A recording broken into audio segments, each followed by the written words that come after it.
Philosophy of Life presents Metamorphosis by Franz Kafka, translated by Ian Johnston. Part 1.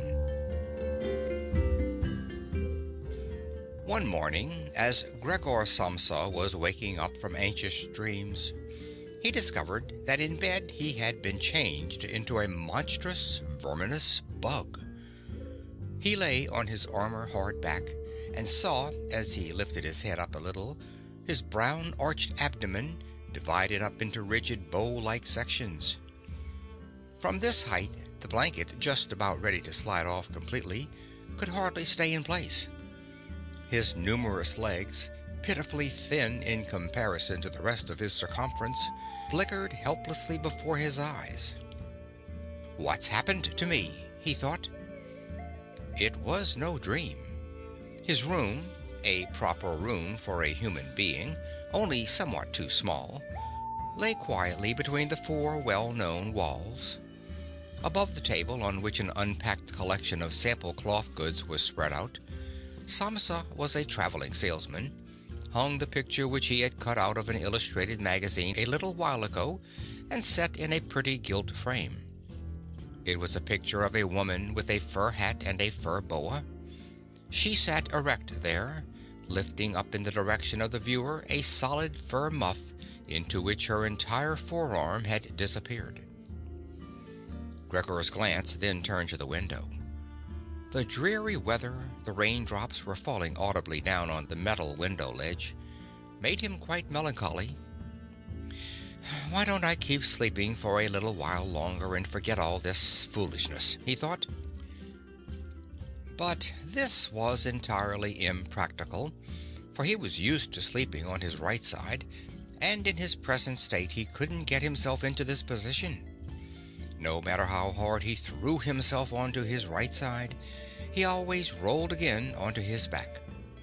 He must have tried it 100 times, closing his eyes so that he would not have to see the wriggling legs, and gave up only when he began to feel a light, dull pain in his side which he had never felt before. "Oh, God," he thought, "what a demanding job I've chosen. Day in, day out on the road.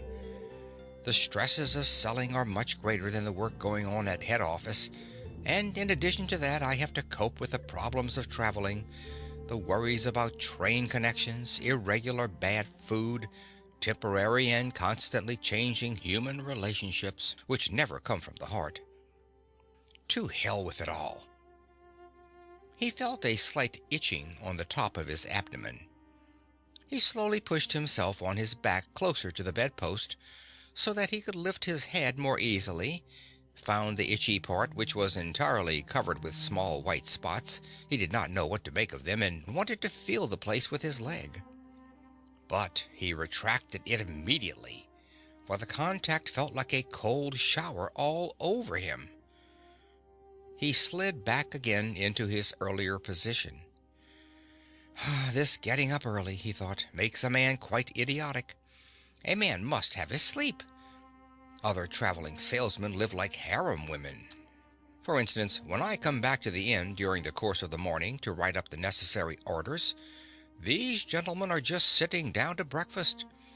If I were to try that with my boss, I'd be thrown out on the spot. Still, who knows whether that mightn't be really good for me?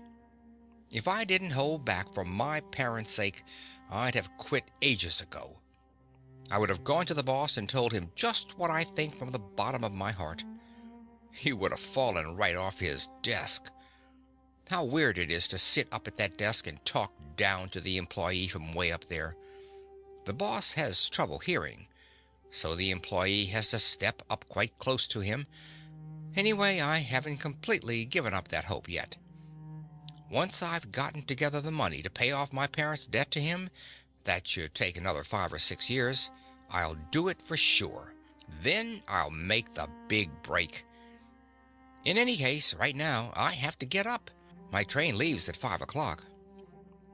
He looked over at the alarm clock, ticking away by the chest of drawers. Good God, he thought. It was 6:30, and the hands were going quietly on. It was past the half hour, already nearly quarter to. Could the alarm have failed to ring? One saw from the bed that it was properly set for 4 o'clock. Certainly it had rung. Yes, but was it possible to sleep through that noise which made the furniture shake? Now it's true he hadn't slept quietly, but evidently he'd slept all the more deeply. Still, what should he do now? The next train left at 7 o'clock. To catch that one, he would have to go in a mad rush. The sample collection wasn't packed up yet, and he really didn't feel particularly fresh and active. And even if he caught the train, there was no avoiding a blow-up with the boss, because the firm's errand boy would have waited for the 5 o'clock train and reported the news of his absence long ago. He was the boss's minion, without backbone or intelligence. Well, then, what if he reported in sick? That would be extremely embarrassing and suspicious, because during his 5 years of service, Gregor hadn't been sick even once.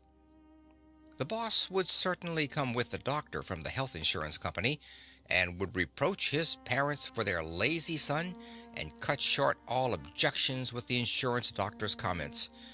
For him, everyone was completely healthy but really lazy about work. And besides, would the doctor in this case be totally wrong? Apart from a really excessive drowsiness after the long sleep, Gregor in fact felt quite well and even had a really strong appetite. As he was thinking all this over in the greatest haste, without being able to make the decision to get out of bed, the alarm clock was indicating exactly 7:15. There was a cautious knock on the door by the head of the bed. "Gregor," a voice called. It was his mother. "It's 7:15. Don't you want to be on your way?" The soft voice. Gregor was startled when he heard his voice answering. It was clearly and unmistakably his earlier voice, but in it was intermingled, as if from below, an irrepressibly painful squeaking, which left the words positively distinct only in the first moment, and distorted them in the reverberation, so that one didn't know if one had heard correctly. Gregor wanted to answer in detail and explain everything, but in these circumstances he confined himself to saying, "Yes, yes, thank you, Mother. I'm getting up right away." Because of the wooden door, the change in Gregor's voice was not really noticeable outside, so his mother calmed down with this explanation and shuffled off. However, as a result of the short conversation, the other family members became aware that Gregor was unexpectedly still at home, and already his father was knocking on one side door, weakly but with his fist. "Gregor? Gregor?" he called out. "What's going on?" And after a short while he urged him on again in a deeper voice. "Gregor! Gregor!"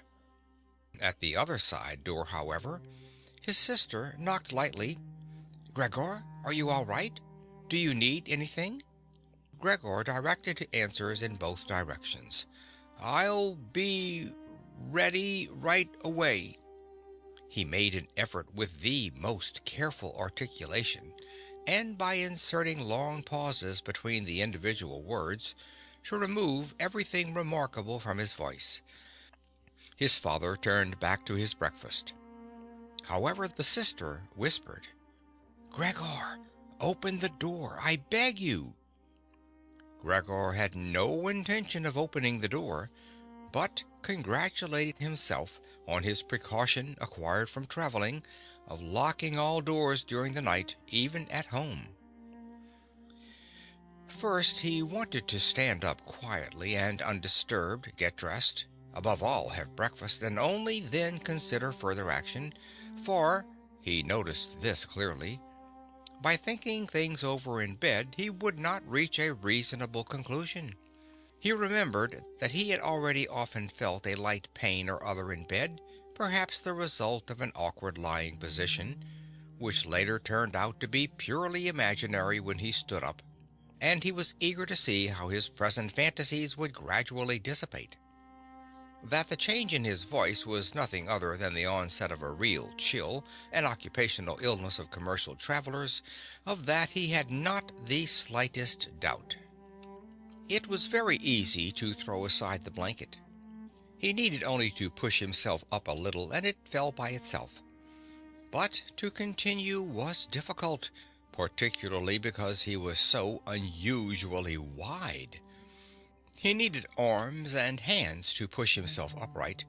Instead of these, however, he had only many small limbs which were incessantly moving with very different motions, and which, in addition, he was unable to control.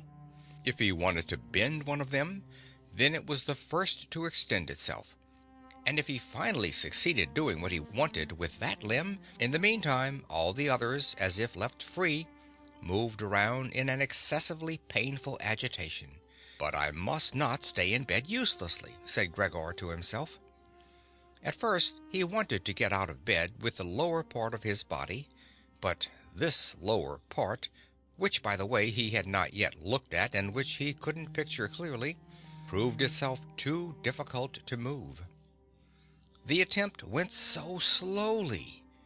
When, having become almost frantic, he finally hurled himself forward with all his force, and without thinking he chose his direction incorrectly, and he hit the lower bedpost hard. The violent pain he felt revealed to him that the lower part of his body was at the moment probably the most sensitive. Thus he tried to get his upper body out of the bed first, and turned his head carefully toward the edge of the bed.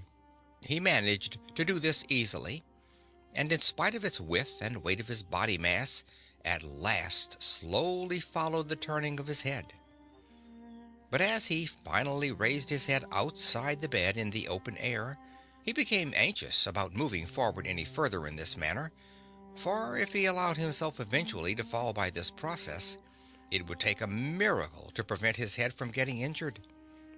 And, at all costs, he must not lose consciousness right now. He preferred to remain in bed. However, after a similar effort, while he lay there again, sighing as before, and once again saw his small limbs fighting one another, if anything worse than earlier, and didn't see any chance of imposing quiet and order on this arbitrary movement, he told himself again that he couldn't possibly remain in bed, and that it might be the most reasonable thing to sacrifice everything if there was even the slightest hope of getting himself out of bed in the process. At the same moment, however, he didn't forget to remind himself from time to time of the fact that calm, indeed the calmest reflection, might be better than the most confused decisions. At such moments he directed his gaze as precisely as he could toward the window, but unfortunately there was little confident cheer to be had from a glance at the morning mist, which concealed even the other side of the narrow street. "It's already 7 o'clock," he told himself at the latest striking of the alarm clock. "Already 7 o'clock and still such a fog." And for a little while longer he lay quietly with weak breathing, as if perhaps waiting for normal and natural conditions to re-emerge out of the complete stillness. But then he said to himself, "Before it strikes 7:15, whatever happens, I must be completely out of bed. Besides, by then someone from the office will arrive to inquire about me, because the office will open before 7 o'clock." And he made an effort then to rock his entire body length out of the bed with a uniform motion. If he let himself fall out of the bed in this way, his head, which in the course of the fall he intended to lift up sharply, would probably remain uninjured. His back seemed to be hard. Nothing would really happen to that as a result of the fall. His greatest reservation was a worry about the loud noise which the fall must create, and which presumably would arouse, if not fright, then at least concern on the other side of all the doors. However, it had to be tried. As Gregor was in the process of lifting himself half out of bed, the new method was more of a game than an effort. He needed only to rock with a constant rhythm. It struck him how easy all this would be if someone were to come to his aid.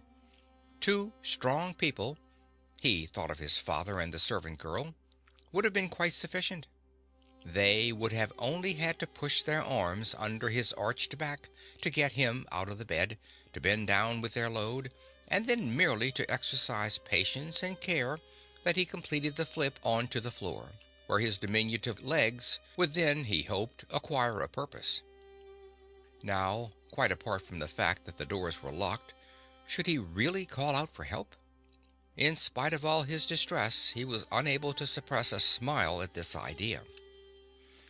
He had already got to the point where, by rocking more strongly, he maintained his equilibrium with difficulty, and very soon he would finally have to decide, for in 5 minutes it would be 7:15. Then there was a ring at the door of the apartment. "That's someone from the office," he told himself, and he almost froze while his small limbs only danced around all the faster. For one moment everything remained still. "They aren't opening," Gregor said to himself, caught up in some absurd hope. But of course then, as usual, the servant girl with her firm tread went to the door and opened it. Gregor needed to hear only the first word of the visitor's greeting to recognize immediately who it was: the manager himself. Why was Gregor the only one condemned to work in a firm where, at the slightest lapse, someone immediately attracted the greatest suspicion? Were all the employees then collectively one and all scoundrels? Among them was there then no truly devoted person who, if he failed to use just a couple of hours in the morning for office work, would become abnormal from pangs of conscience and really be in no state to get out of bed? Was it really not enough to let an apprentice make inquiries, if such questioning were even necessary? Must the manager himself come? And in the process, must it be demonstrated to the entire innocent family that the investigation of this suspicious circumstance could be entrusted only to the intelligence of the manager? And more as a consequence of the excited state in which this idea put Gregor than as a result of an actual decision, he swung himself with all his might out of the bed. There was a loud thud, but not a real crash. The fall was absorbed somewhat by the carpet, and in addition his back was more elastic than Gregor had thought. For that reason the dull noise was not quite so conspicuous. But he had not held his head up with sufficient care, and had hit it. He turned his head, irritated and in pain, and rubbed it on the carpet. "Something has fallen in there," said the manager in the next room on the left. Gregor tried to imagine to himself whether anything similar to what was happening to him today could have also happened at some point to the manager. At least one had to concede the possibility of such a thing. However, as if to give a rough answer to this question, the manager now, with a squeak of his polished boots, took a few determined steps in the next room. From the neighboring room on the right the sister was whispering to inform Gregor. "Gregor, the manager is here." "I know," said Gregor to himself, but he did not dare make his voice loud enough so that his sister could hear. "Gregor," his father now said from the neighboring room on the left, "Mr. Manager has come and is asking why you have not left on the early train. We didn't know what we should tell him. Besides, he also wants to speak to you personally, so please open the door. He will be good enough to forgive the mess in your room." In the middle of all this, the manager called out in a friendly way, "Good morning, Mr. Samsa." "He is not well," said his mother to the manager, while his father was still talking at the door. "He is not well, believe me, Mr. Manager. Otherwise, how would Gregor miss a train? The young man has nothing in his head except business. I'm almost angry that he never goes out at night. Right now he's been in the city 8 days, but he's been at home every evening. He sits here with us at the table and reads the newspaper quietly or studies his travel schedules. It's quite a diversion for him to busy himself with fretwork. For instance, he cut out a small frame over the course of 2 or 3 evenings. You'd be amazed how pretty it is. It's hanging right inside the room. You'll see it immediately as soon as Gregor opens the door. Anyway, I'm happy that you're here, Mr. Manager. By ourselves, we would never have made Gregor open the door. He's so stubborn. And he's certainly not well, although he denied that this morning. I'm coming right away, said Gregor slowly and deliberately, and didn't move, so as not to lose one word of the conversation. My dear lady, I cannot explain it to myself in any other way, said the manager. I hope it is nothing serious. On the other hand, I must also say that we business people, luckily or unluckily, however one looks at it, very often simply have to overcome a slight indisposition for business reasons. So, can Mr. Manager come in to see you now? Asked his father impatiently and knocked once again on the door. No, said Gregor. In the neighboring room on the left, a painful stillness descended. In the neighboring room on the right, the sister began to sob. Why didn't his sister go to the others? She'd probably just gotten up out of bed now and hadn't even started to get dressed yet. Then why was she crying? Because he wasn't getting up and wasn't letting the manager in. Because he was in danger of losing his position. And because then his boss would badger his parents once again with the old demands? Those were probably unnecessary worries right now. Gregor was still here and wasn't thinking at all about abandoning his family. At the moment, he was lying right there on the carpet, and no one who knew about his condition would have seriously demanded that he let the manager in. But Gregor wouldn't be casually dismissed right away because of this small discourtesy, for which he would find an easy and suitable excuse later on. It seemed to Gregor that it might be far more reasonable to leave him in peace at the moment instead of disturbing him with crying and conversation. But it was the very uncertainty which distressed the others and excused their behavior. Mr. Samsa! The manager was now shouting, his voice raised. What's the matter? You are barricading yourself in your room. Answer with only a yes and a no, or making serious and unnecessary troubles for your parents, and neglecting, I mention this only incidentally, your commercial duties in a truly unheard of manner. I am speaking here in the name of your parents and your employer, and I am requesting you in all seriousness for an immediate and clear explanation. I am amazed. I am amazed. I thought I knew you as a calm, reasonable person, and now you appear suddenly to want to start parading around in weird moods. The chief indicated to me earlier this very day a possible explanation for your neglect. It concerned the collection of cash entrusted to you a short while ago, but in truth I almost gave him my word of honor that this explanation could not be correct. However, now I see here your unimaginable pig-headedness, and I am totally losing any desire to speak up for you in the slightest. And your position is not at all the most secure. Originally, I intended to mention all this to you privately, but since you are letting me waste my time here uselessly, I don't know why the matter shouldn't come to the attention of your parents. Your productivity has also been very unsatisfactory recently. Of course, it's not the time of year to conduct exceptional business, we recognize that. But a time of year for conducting no business, there is no such thing at all, Mr. Samsa, and such a thing must never be. But, Mr. Manager, called Gregor, beside himself and, in his agitation, forgetting everything else, I'm opening the door immediately, this very moment. A slight indisposition, a dizzy spell, has prevented me from getting up. I'm still lying in bed right now. but I'm quite refreshed once again. I'm in the midst of getting out of bed. Just have patience for a short moment. Things are not going as well as I thought, but things are all right. How suddenly this can overcome someone. Only yesterday evening everything was fine with me. My parents certainly know that. Actually, just yesterday evening I had a small premonition. People must have seen that in me. Why have I not reported that to the office? But people always think that they'll get over sickness without having to stay at home.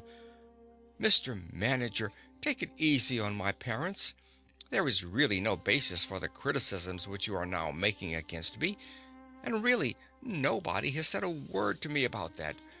Perhaps you have not read the latest orders which I shipped. Besides, now I am setting out on my trip on the 8 o'clock train. The few hours' rest have made me stronger. Mr. Manager, do not stay. I will be at the office in person right away. Please have the goodness to say that and to convey my respects to the chief. While Gregor was quickly blurting all this out, hardly aware of what he was saying, he had moved close to the chest of drawers without effort, probably as a result of the practice he had already had in bed, and now he was trying to raise himself up on it. Actually, he wanted to open the door. He really wanted to let himself be seen by and to speak with the manager. He was keen to witness what the others, now asking about him, would say when they saw him. If they were startled, then Gregor had no more responsibility and could be calm. But if they accepted everything quietly, then he would have no reason to get excited, and if he got a move on, could really be at the station around 8 o'clock. At first he slid down a few times on the smooth chest of drawers, but at last he gave himself a final swing and stood upright there. He was no longer at all aware of the pains in his lower body, no matter how they might still sting. Now he let himself fall against the back of a nearby chair, on the edge of which he braced himself with his thin limbs. By doing this he gained control over himself and kept quiet, for he could now hear the manager. "Did you understand a single word?" the manager asked the parents. "Is he playing the fool with us?" "For God's sake!" cried the mother, already in tears. "Perhaps he's very ill and we're upsetting him. Grete, Grete!" she yelled at this point. "Mother?" called the sister from the other side. They were making themselves understood through Gregor's room. "You must go to the doctor right away. Gregor is sick. Hurry to the doctor. Have you heard Gregor speak yet? That was an animal's voice," said the manager, remarkably quietly in comparison to the mother's cries. "Anna! Anna!" yelled the father through the hall into the kitchen, clapping his hands. "Fetch a locksmith right away." The two young women were already running through the hall with swishing skirts. How had his sister dressed herself so quickly, and yanked open the doors of the apartment?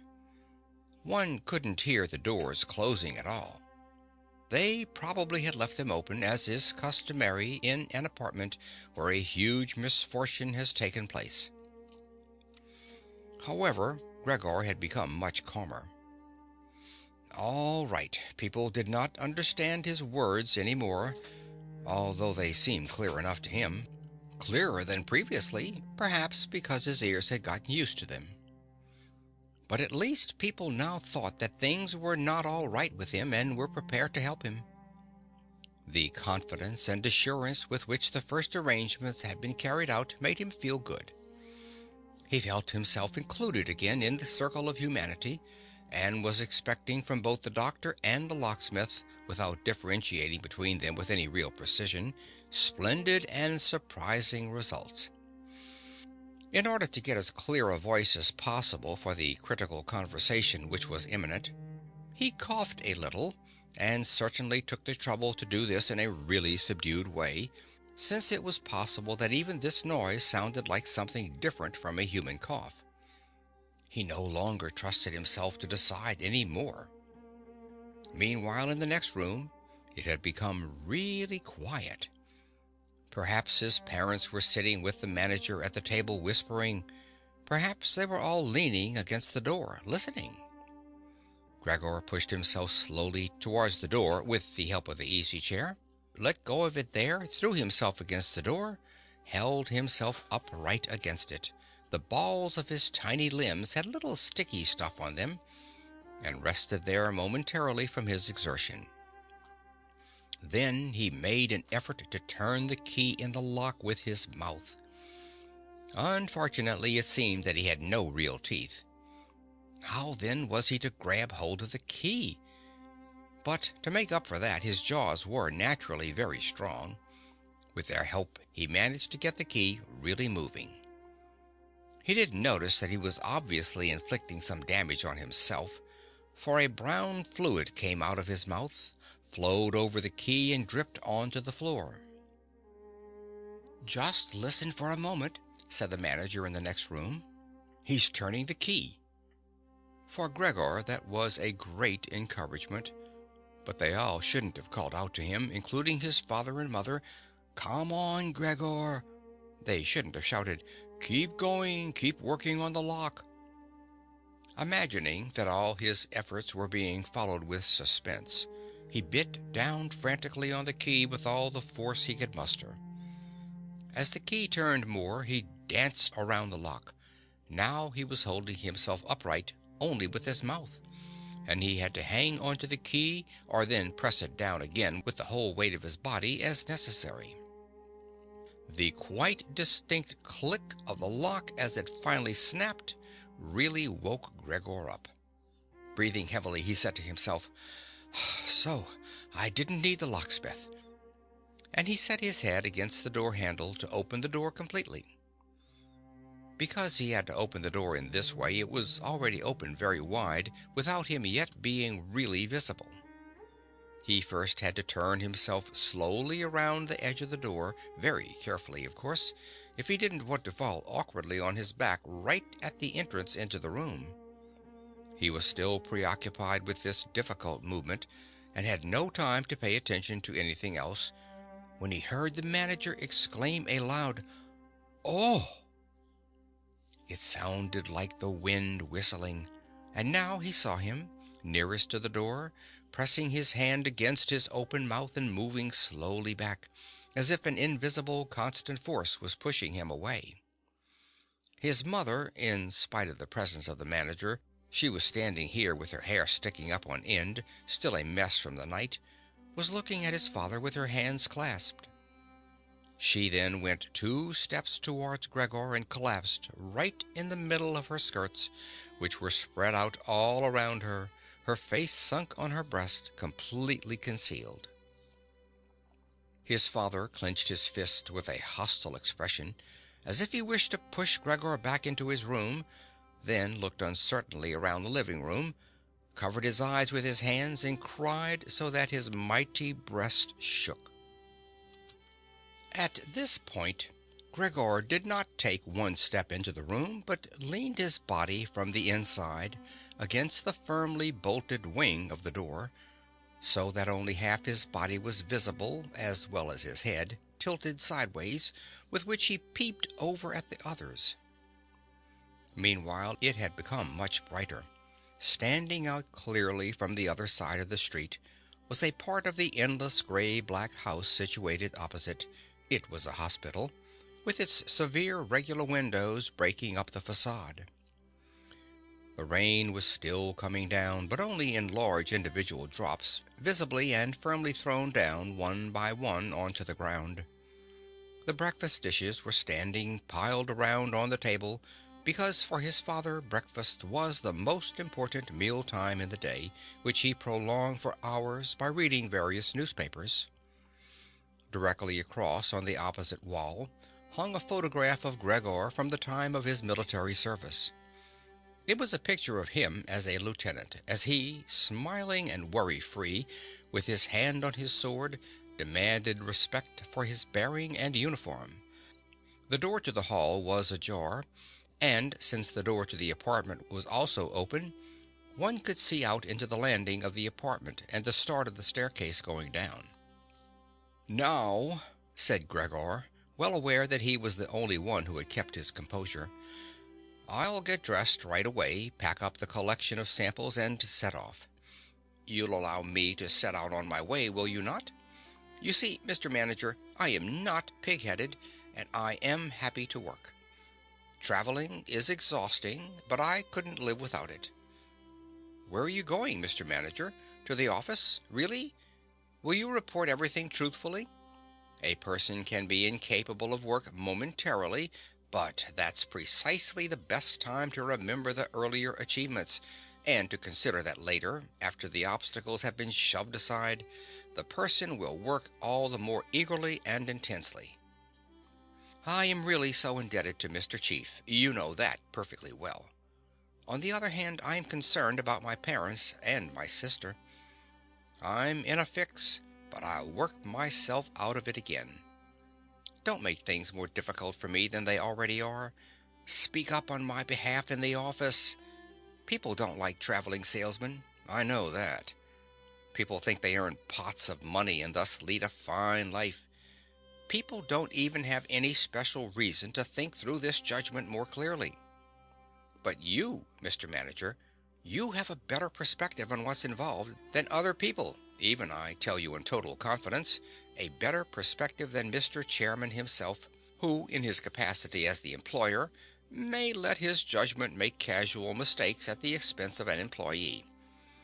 You also know well enough that the traveling salesman, who is outside the office almost the entire year, can become so easily a victim of gossip, coincidences, and groundless complaints, against which it's impossible for him to defend himself, since for the most part he doesn't hear about them at all, and only then, when he's exhausted after finishing a trip and at home, gets to feel in his own body the nasty consequences which can't be thoroughly explored back to their origins.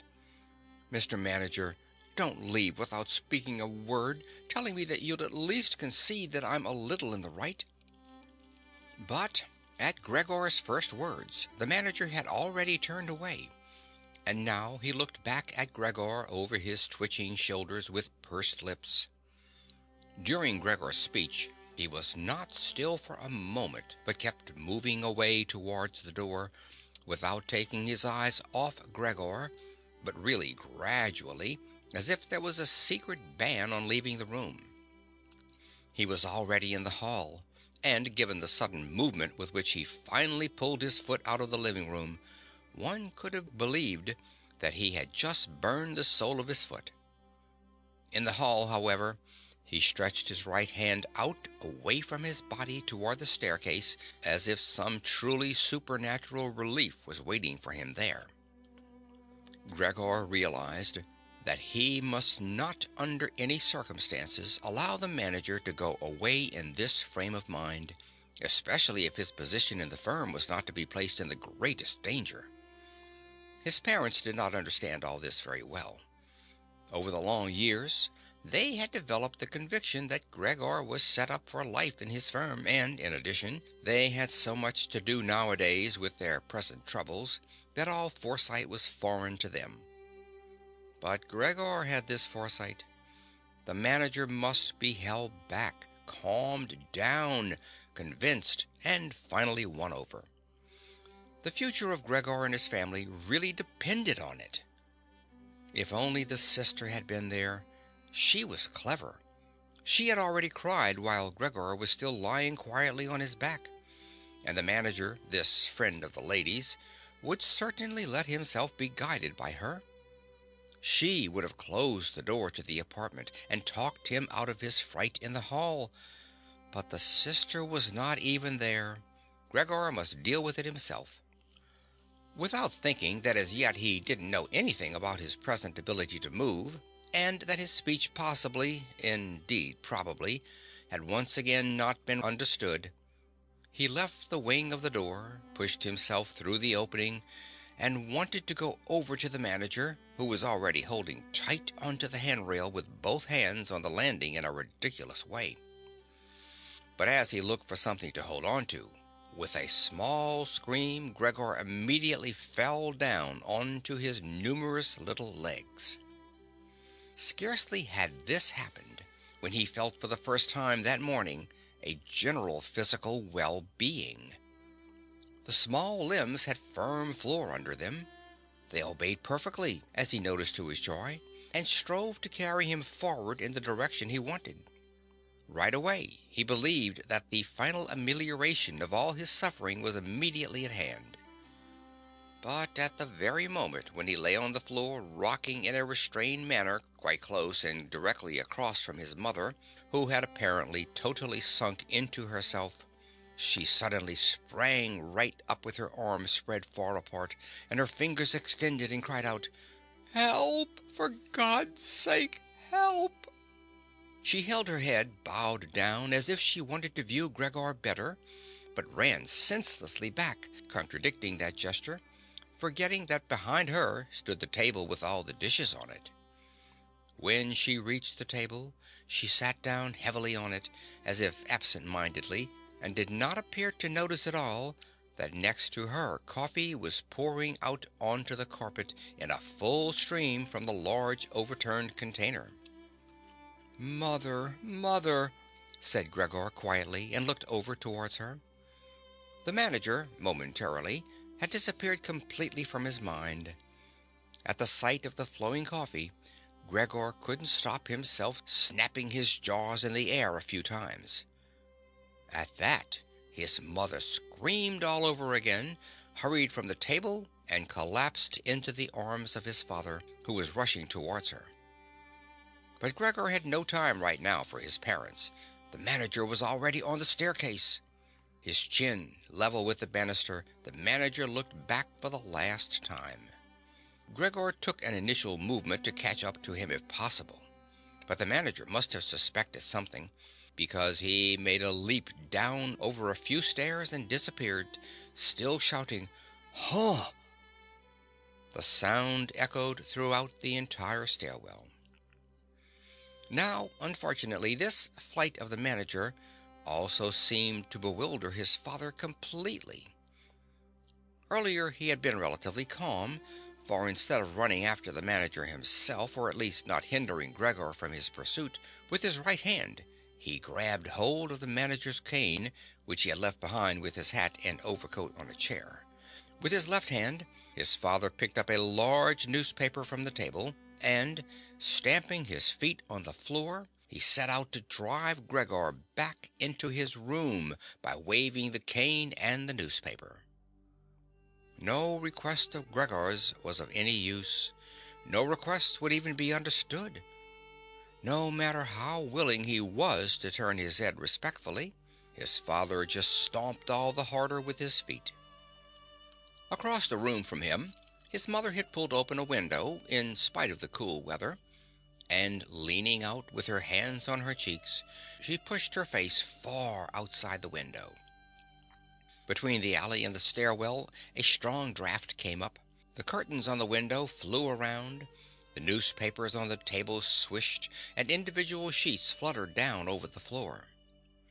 The father relentlessly pressed forward, pushing out sibilants like a wild man.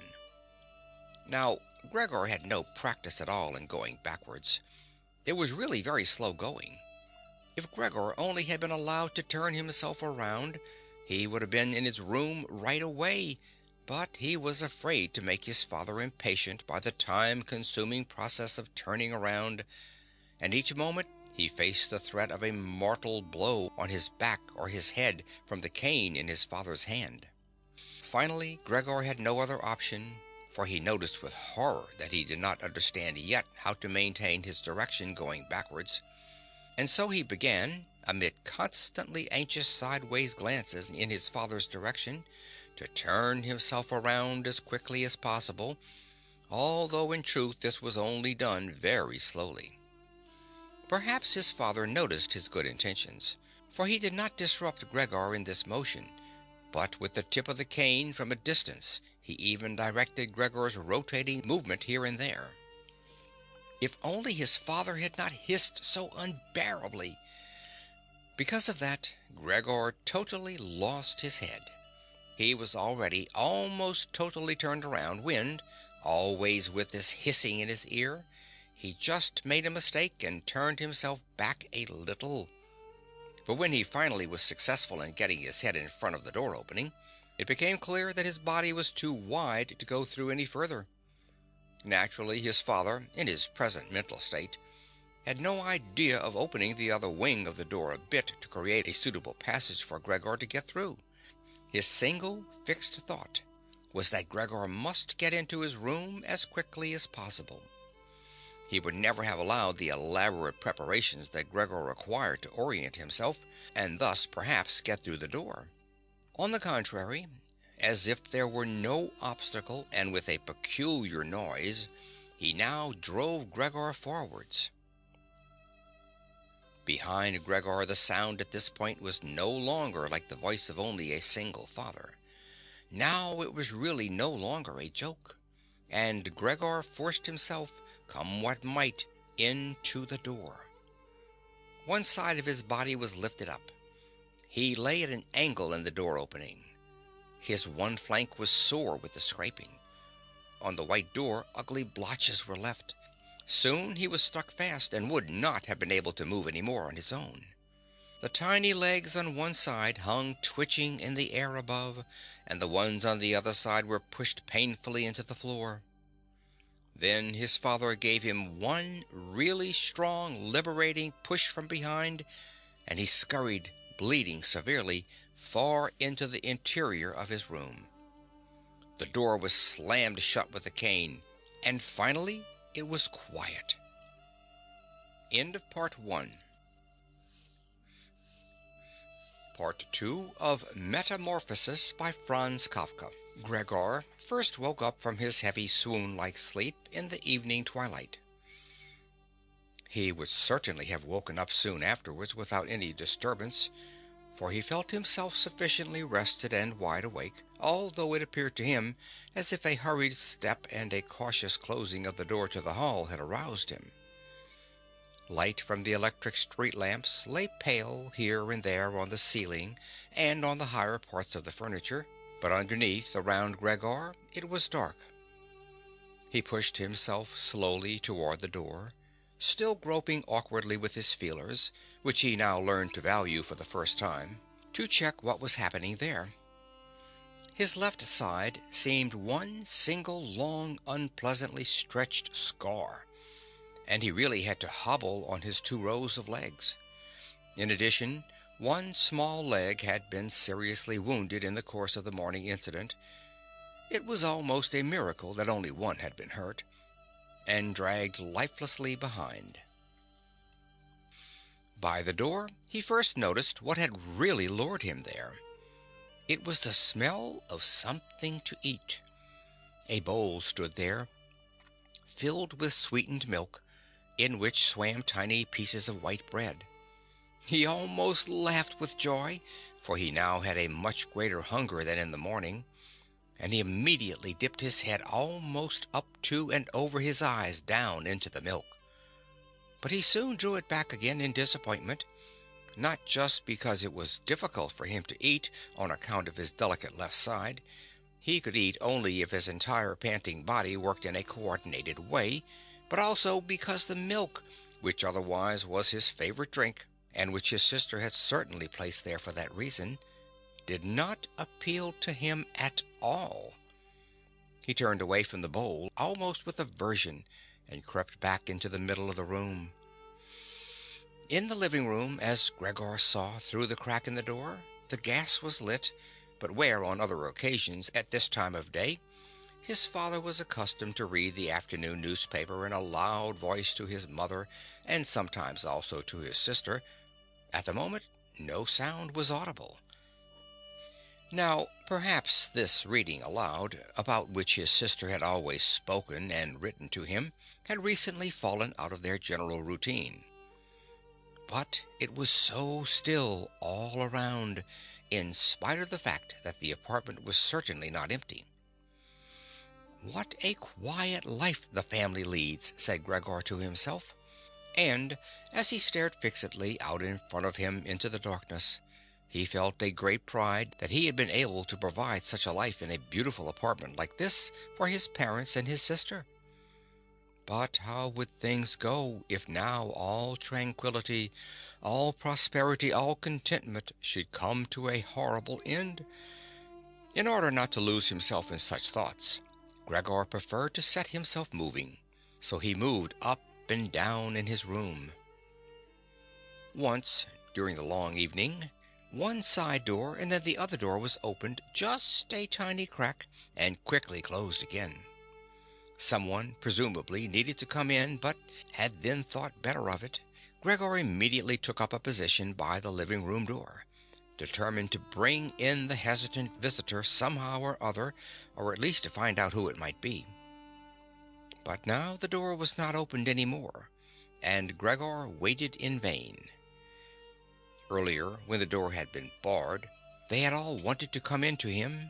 Now, when he had opened one door, and when the others had obviously been opened during the day, no one came any more, and the keys were stuck in the locks on the outside.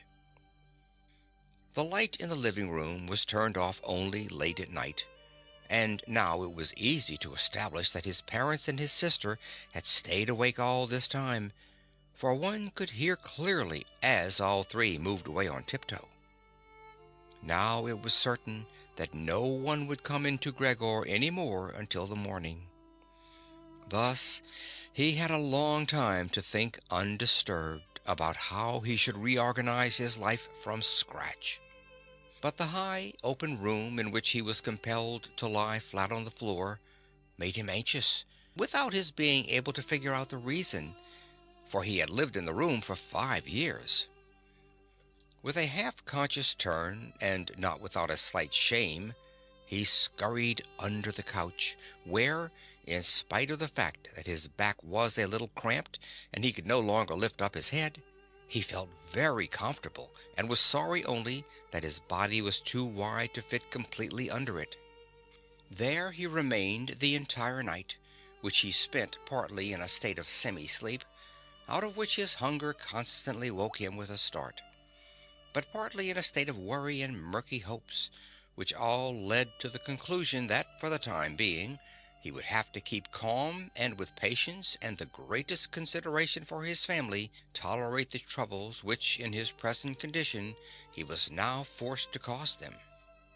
Already early in the morning, it was still almost night, Gregor had an opportunity to test the power of the decisions he had just made, for his sister, almost fully dressed, opened the door from the hall into his room and looked eagerly inside. She did not find him immediately, but when she noticed him under the couch, God, he had to be somewhere or other, for he could hardly fly away, she got such a shock that, without being able to control herself, she slammed the door shut once again from the outside. However, as if she was sorry for her behavior, she immediately opened the door again and walked in on her tiptoes, as if she was in the presence of a serious invalid or a total stranger. Gregor had pushed his head forward just to the edge of the couch and was observing her. Would she really notice that he had left the milk standing, not indeed from any lack of hunger, and would she bring in something else to eat more suitable for him? If she did not do it on her own, he would sooner starve to death than call her attention to the fact, although he had a really powerful urge to move beyond the couch, throw himself at his sister's feet, and beg her for something or other good to eat. But his sister noticed right away with astonishment that the bowl was still full, with only a little milk spilled around it. She picked it up immediately, although not with her bare hands, but with a rag, and took it out of the room. Gregor was extremely curious what she would bring as a substitute, and he pictured to himself different ideas about it, but he never could have guessed what his sister, out of the goodness of her heart, in fact did. She brought him, to test his taste, an entire selection, all spread out on an old newspaper. There were old half-rotted vegetables, bones from the evening meal, covered with a white sauce which had almost solidified, some raisins and almonds, cheese which Gregor had declared inedible 2 days earlier, a slice of dry bread, and a slice of salted bread smeared with butter. In addition to all this, she put down a bowl, probably designated once and for all as Gregor's, into which she had poured some water.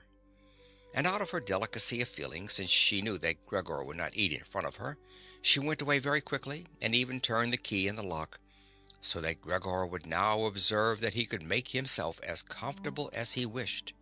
Gregor's small limbs buzzed now that the time for eating had come. His wounds must in any case have already healed completely. He felt no handicap on that score. He was astonished at that, and thought about how more than a month ago he had cut his finger slightly with a knife, and how this wound had hurt enough even the day before yesterday. Am I now going to be less sensitive, he thought, already sucking greedily on the cheese, which had strongly attracted him right away more than all the other foods. Quickly, and with his eyes watering with satisfaction, he ate one after the other, the cheese, the vegetables, and the sauce. The fresh food, by contrast, didn't taste good to him. He couldn't bear the smell, and even carried the things he wanted to eat a little distance away. By the time his sister slowly turned the key as a sign that he should withdraw, he had long finished, and now lay lazily in the same spot. The noise immediately startled him, in spite of the fact that he was already almost asleep, and he scurried back again under the couch. But it cost him great self-control to remain under the couch, even for the short time his sister was in the room, because his body had filled out somewhat on account of the rich meal, and in the narrow space there he could scarcely breathe. In the midst of minor attacks of asphyxiation, he looked at her with somewhat protruding eyes, as his unsuspecting sister swept up with a broom not just the remnants, but even the foods which Gregor had not touched at all, as if these were also now useless, and as she dumped everything quickly into a bucket, which she closed with a wooden lid, and then carried all of it out of the room. She had hardly turned around before Gregor had already dragged himself out from the couch, stretched out, and let his body expand.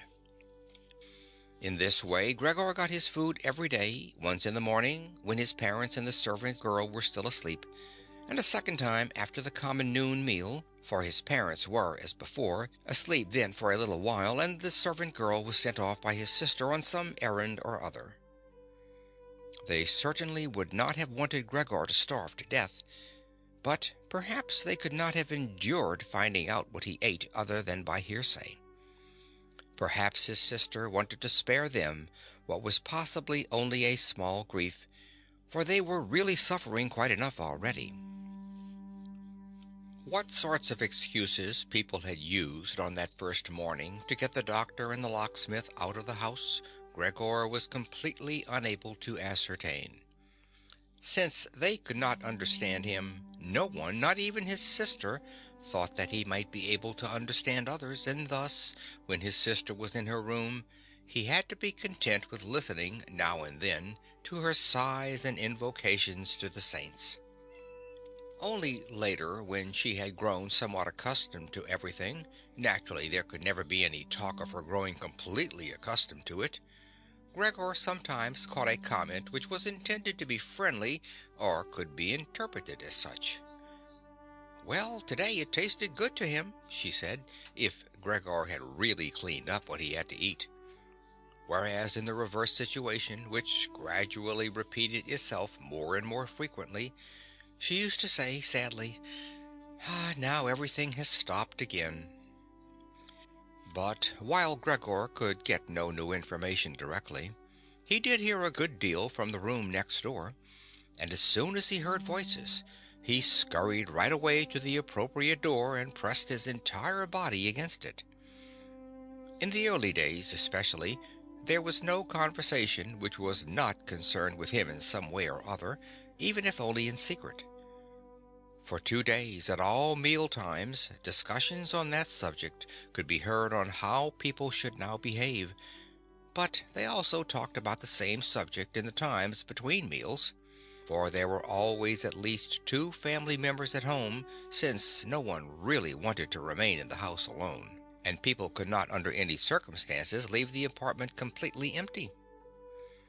In addition, on the very first day, the servant girl, it was not completely clear what and how much she knew about what had happened, on her knees had begged his mother to let her go immediately, and when she said goodbye about 15 minutes later, she thanked them for the dismissal with tears in her eyes, as if she was receiving the greatest favor which people had shown her there, and, without anyone demanding it from her, she swore a fearful oath not to betray anyone, not even the slightest bit.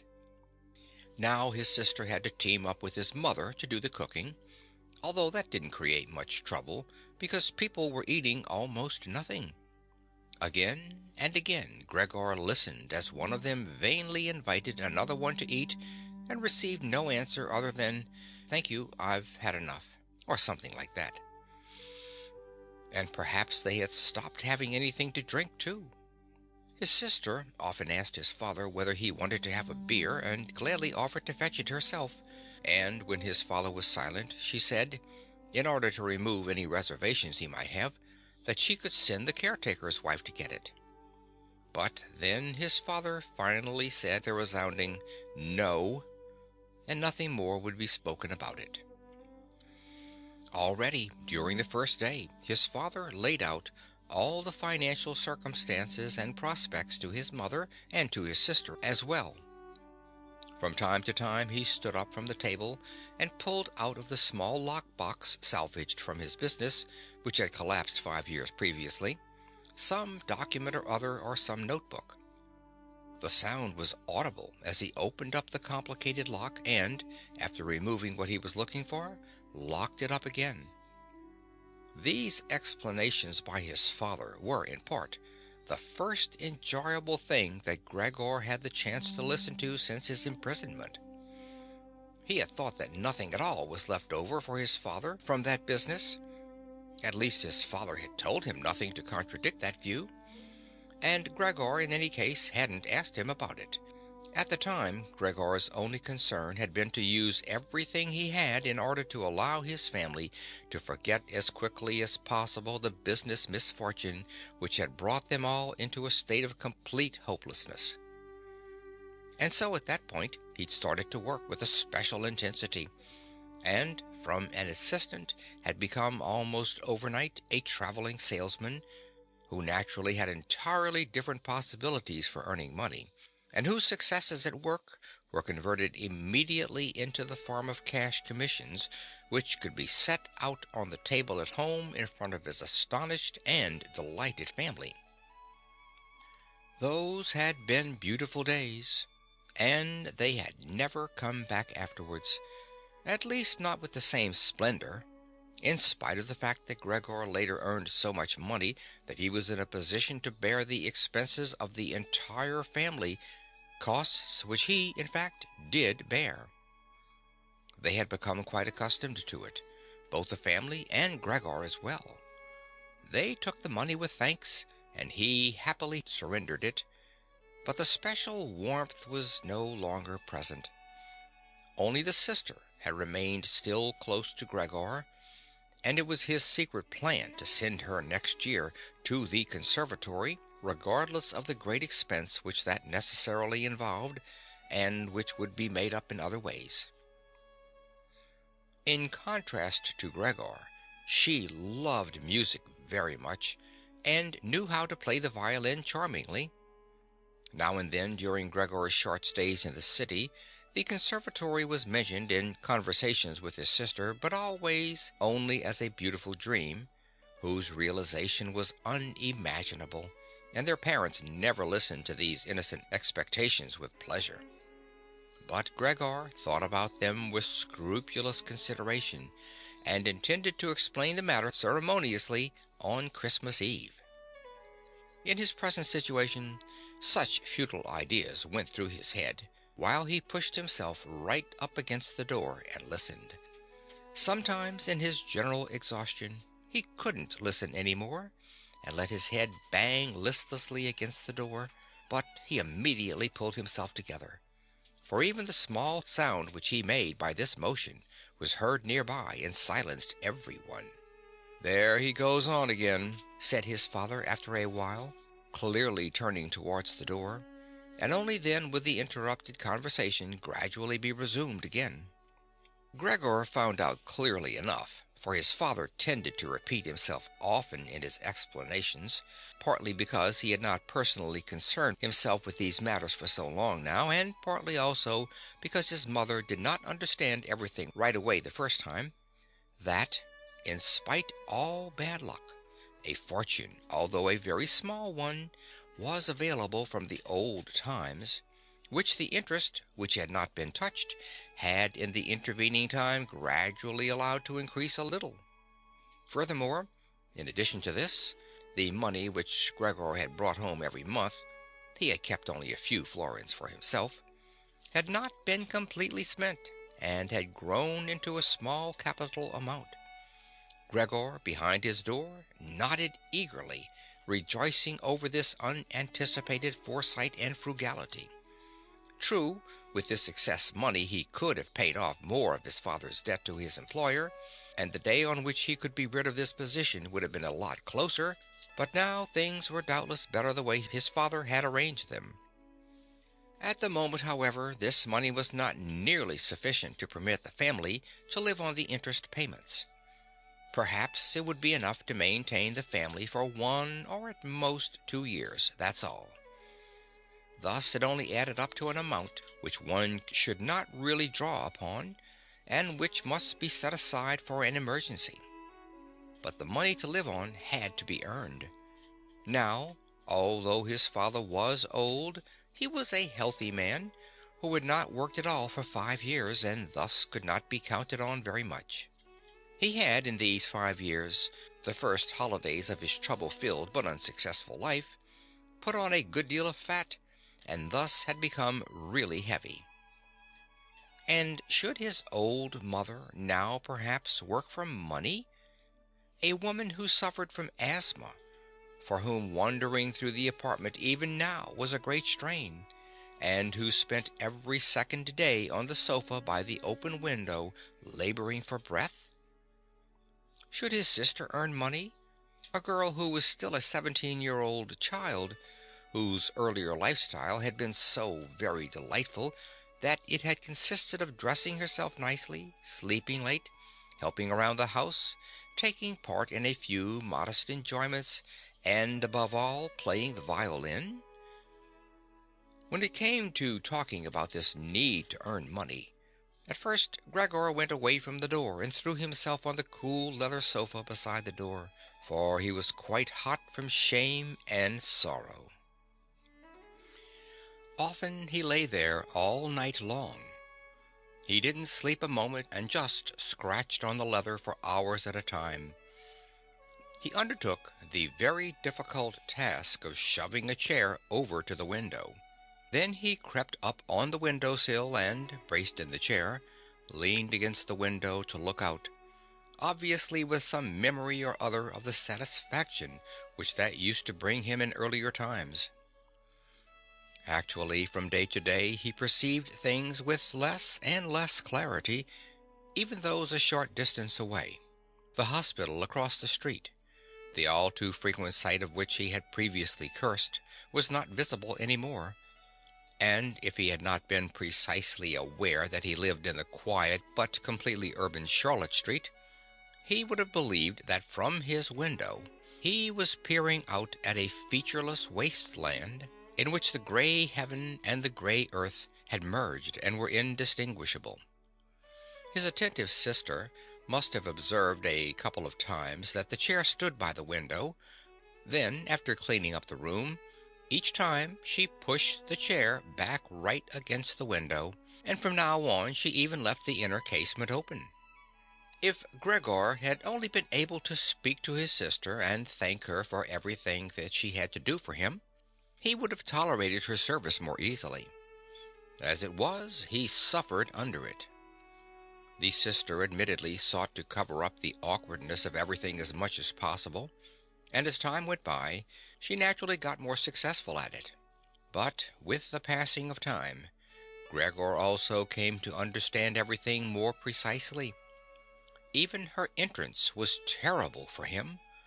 As soon as she entered, she ran straight to the window without taking the time to shut the door, in spite of the fact that she was otherwise very considerate in sparing anyone the sight of Gregor's room, and yanked the window open with eager hands, as if she was almost suffocating, and remained for a while by the window breathing deeply, even when it was still so cold. With this running and noise she frightened Gregor twice every day.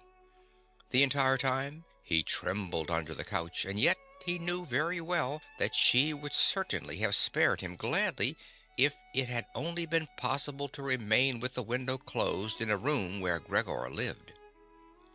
On one occasion, about 1 month had already gone by since Gregor's transformation, and there was now no particular reason any more for his sister to be startled at Gregor's appearance.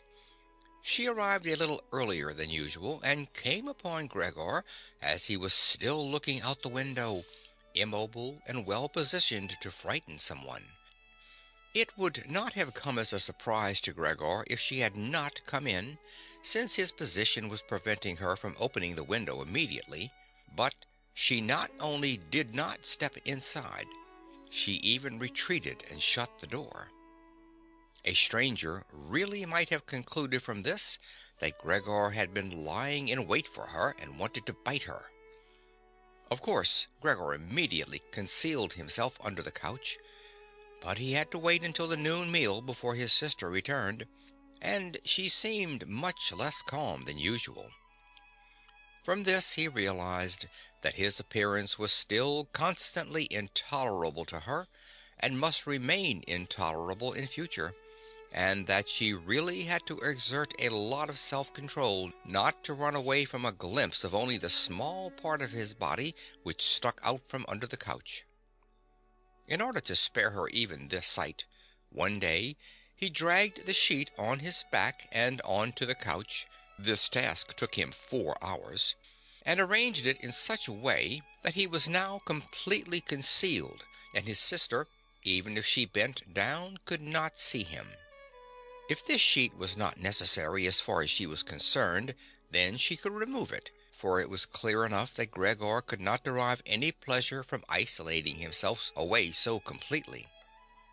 But she left the sheet just as it was, and Gregor believed he even caught a look of gratitude when, on one occasion, he carefully lifted up the sheet a little with his head to check, as his sister took stock of the new arrangement. In the first 2 weeks his parents could not bring themselves to visit him, and he often heard how they fully acknowledged his sister's present work, whereas earlier they had often got annoyed at his sister because she had seemed to them a somewhat useless young woman. However, now both his father and his mother often waited in front of Gregor's door while his sister cleaned up inside, and as soon as she came out, she had to explain in detail how things looked in the room, what Gregor had eaten, how he had behaved this time, and whether perhaps a slight improvement was perceptible. In any event, his mother, comparatively soon, wanted to visit Gregor, but his father and his sister restrained her, at first with reasons which Gregor listened to very attentively, and which he completely endorsed. Later, however, they had to hold her back forcefully, and when she then cried, "Let me go to Gregor, he's my unlucky son, don't you understand that I have to go to him?" Gregor then thought that perhaps it would be a good thing if his mother came in, not every day, of course, but maybe once a week. She understood everything much better than his sister, who, in spite of all her courage, was still a child, and in the last analysis had perhaps undertaken such a difficult task only out of childish recklessness. Gregor's wish to see his mother was soon realized. While during the day Gregor, out of consideration for his parents, did not want to show himself by the window, he couldn't crawl around very much on the few square meters of the floor. He found it difficult to bear lying quietly during the night, and soon eating no longer gave him the slightest pleasure. So, for diversion, He acquired the habit of crawling back and forth across the walls and ceiling. He was especially fond of hanging from the ceiling. The experience was quite different from lying on the floor. It was easier to breathe. A slight vibration went through his body, and in the midst of the almost happy amusement which Gregor found up there, it could happen that, to his own surprise, he let go and hit the floor. However, now he naturally controlled his body quite differently, and he did not injure himself in such a great fall. His sister noticed immediately the new amusement which Gregor had found for himself, for as he crept around he left behind here and there traces of his sticky stuff, and so she got the idea of making Gregor's creeping around as easy as possible, and thus of removing the furniture which got in the way, especially the chest of drawers and the writing desk. But she was in no position to do this by herself. She did not dare to ask her father to help, and the servant girl would certainly not have assisted her, for although this girl, about 16 years old, had courageously remained since the dismissal of the previous cook, she had begged for the privilege of being allowed to stay permanently confined to the kitchen, and of having to open the door only in answer to a special summons. Thus his sister had no other choice but to invoke his mother while his father was absent. His mother approached Gregor's room with cries of excited joy, but she fell silent at the door. Of course his sister first checked whether everything in the room was in order. Only then did she let his mother walk in. In great haste Gregor had drawn the sheet down even further and wrinkled it more. The whole thing really looked just like a coverlet thrown carelessly over the couch. On this occasion Gregor held back from spying out from under the sheet. Thus he refrained from looking at his mother this time, and was just happy that she had come. "Come on, he's not visible," said his sister, and evidently led his mother by the hand.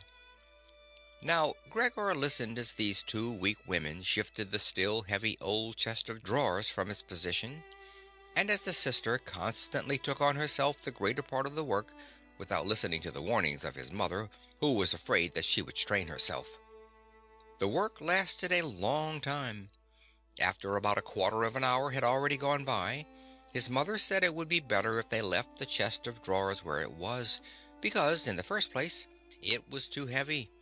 They would not be finished before his father's arrival, and leaving the chest of drawers in the middle of the room would block all Gregor's pathways. But in the second place, they could not be certain that Gregor would be pleased with the removal of the furniture. To her, the reverse seemed to be true. The sight of the empty walls pierced her right to the heart. And why should Gregor not feel the same, since he had been accustomed to the room furnishings for a long time, and in an empty room would feel himself abandoned? And is it not the case, his mother concluded very quietly, almost whispering, as if she wished to prevent Gregor, whose exact location she really didn't know, from hearing even the sound of her voice, for she was convinced that he did not understand her words. And isn't it a fact that by removing the furniture we're showing that we're giving up all hope of an improvement, and are leaving him to his own resources without any consideration? I think it would be best if we tried to keep the room exactly in the condition it was in before, so that when Gregor returns to us, he finds everything unchanged, and can forget the intervening time all the more easily. As he heard his mother's words, Gregor realized that the lack of all immediate human contact, together with the monotonous life surrounded by the family over the course of these 2 months, must have confused his understanding, because otherwise he couldn't explain to himself how he, in all seriousness, could have been so keen to have his room emptied. Was he really eager to let the warm room, comfortably furnished with pieces he had inherited, be turned into a cavern in which he would of course then be able to crawl about in all directions without disturbance, but at the same time with a quick and complete forgetting of his human past as well? Was he then at this point already on the verge of forgetting?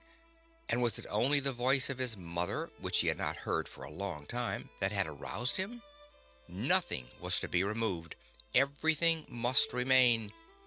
In his condition, he could not function without the beneficial influences of his furniture. And if the furniture prevented him from carrying out his senseless crawling about all over the place, then there was no harm in that, but rather a great benefit. But his sister, unfortunately, thought otherwise.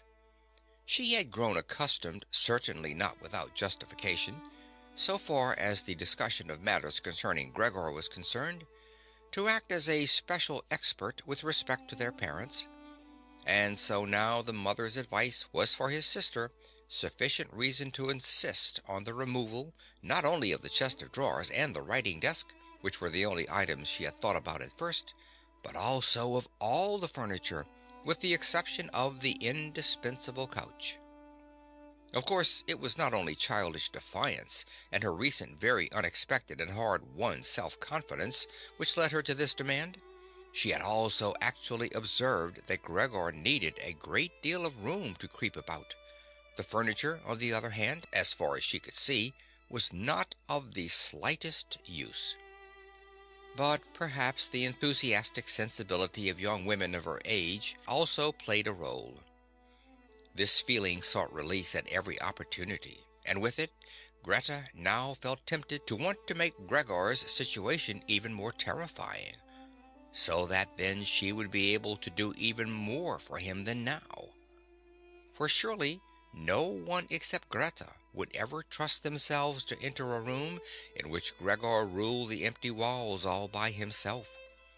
And so she did not let herself be dissuaded from her decision by her mother, who in this room seemed uncertain of herself in her sheer agitation, and soon kept quiet, helping his sister with all her energy to get the chest of drawers out of the room. Now, Gregor could still do without the chest of drawers if need be, but the writing desk really had to stay, and scarcely had the women left the room with the chest of drawers, groaning as they pushed it, when Gregor stuck his head out from under the sofa to take a look how he could intervene cautiously and with as much consideration as possible.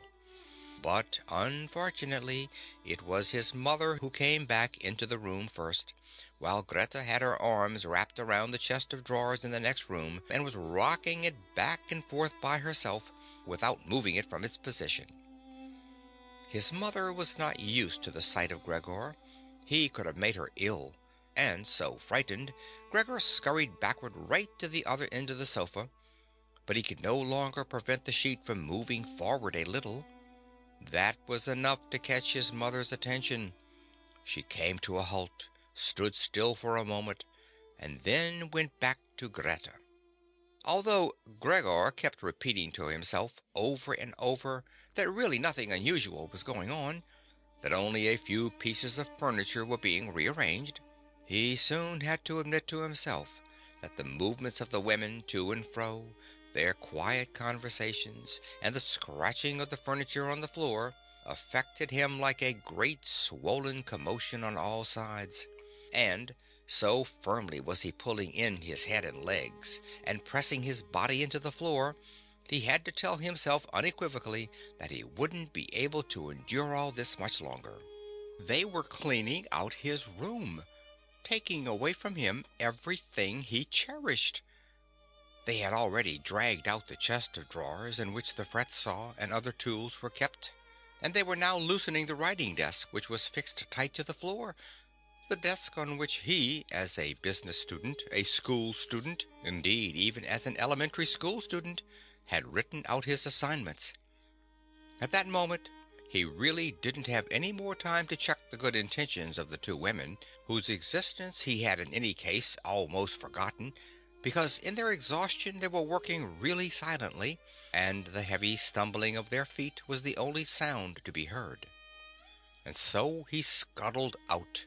The women were just propping themselves up on the writing desk in the next room in order to take a breather, changing the direction of his path 4 times. He really didn't know what he should rescue first. Then he saw hanging conspicuously on the wall, which was otherwise already empty, the picture of the woman dressed in nothing but fur. He quickly scurried up over it and pressed himself against the glass which held it in place and which made his hot abdomen feel good. At least this picture, which Gregor at the moment completely concealed, surely no one would now take away.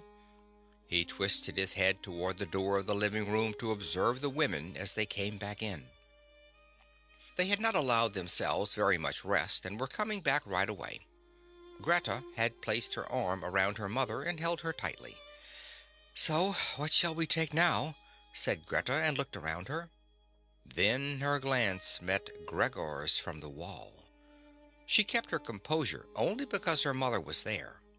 She bent her face towards her mother in order to prevent her from looking around, and said, although in a trembling voice and too quickly, "Come, wouldn't it be better to go back to the living room for just another moment?" Greta's purpose was clear to Gregor. She wanted to bring his mother to a safe place and then chase him down from the wall. Well, let her just try. He squatted on his picture and did not hand it over. He would sooner spring into Greta's face. But Greta's words had immediately made the mother very uneasy. She walked to the side, caught sight of the enormous brown splotch on the flowered wallpaper, and before she became truly aware that what she was looking at was Gregor, screamed out in a high-pitched raw voice, "Oh God! Oh God!" and fell with outstretched arms as if she were surrendering everything, down onto the couch and lay there motionless.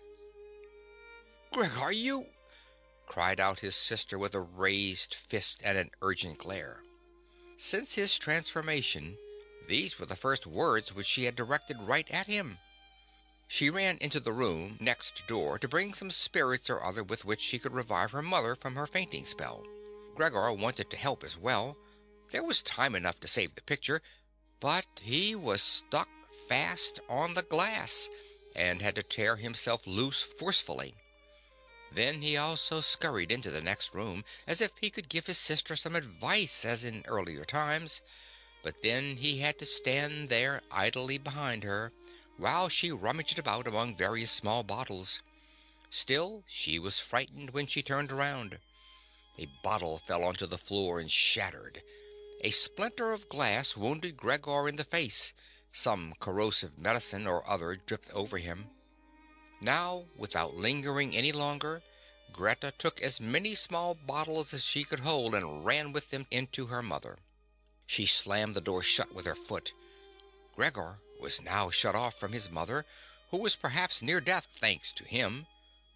He could not open the door, and he did not want to chase away his sister, who had to remain with her mother. At this point he had nothing to do but wait. And, overwhelmed with self-reproach and worry, he began to creep and crawl over everything, walls, furniture, and ceiling. Finally, in his despair, as the entire room started to spin around him, he fell onto the middle of the large table. A short time elapsed. Gregor lay there limply. All around was still. Perhaps that was a good sign. Then there was a ring at the door. The servant girl was naturally shut up in her kitchen, and therefore Greta had to go to open the door. The father had arrived. "What happened?" were his first words. Greta's appearance had told him everything. Greta replied with a dull voice. Evidently she was pressing her face into her father's chest. "Mother's fainted, but she's getting better now. Gregor has broken loose." "Yes, I have expected that," said his father. "I always told you that, but you women don't want to listen." It was clear to Gregor that his father had badly misunderstood Greta's short message, and was assuming that Gregor had committed some violent crime or other. Thus, Gregor now had to find his father to calm him down, for he had neither the time nor the ability to explain things to him. And so he rushed away to the door of his room and pushed himself against it, so that his father could see right away as he entered from the hall that Gregor fully intended to return at once to his room, that it was not necessary to drive him back, but that one only needed to open the door and he would disappear immediately. But his father was not in the mood to observe such niceties. "Ah!" he yelled as soon as he entered, with a tone as if he were all at once angry and pleased. Gregor pulled his head back from the door and raised it in the direction of his father. He had not really pictured his father as he now stood there. Of course, what with his new style of creeping all around, he had, in the past while, neglected to pay attention to what was going on in the rest of the apartment as he had done before, and really should have grasped the fact that he would encounter different conditions. Nevertheless, was that still his father? Was that the same man who had lain exhausted and buried in bed in earlier days when Gregor was setting out on a business trip? Who had received him on the evening of his return in a sleeping gown and armchair, totally incapable of standing up? Who had only lifted his arm as a sign of happiness? And who, in their rare strolls together a few Sundays a year, and on the important holidays, made his way slowly forwards between Gregor and his mother, who themselves moved slowly, always a bit more slowly than them, bundled up in his old coat, all the time setting down his walking stick carefully, and who, when he had wanted to say something, almost always stood still and gathered his entourage around him. But now he was standing up really straight, dressed in a tight-fitting blue uniform with gold buttons, like the ones servants wear in a banking company. Above the high, stiff collar of his jacket, his firm double chin stuck out prominently. Beneath his bushy eyebrows, the glance of his black eyes was freshly penetrating and alert. His otherwise disheveled white hair was combed down into a carefully exact shining part.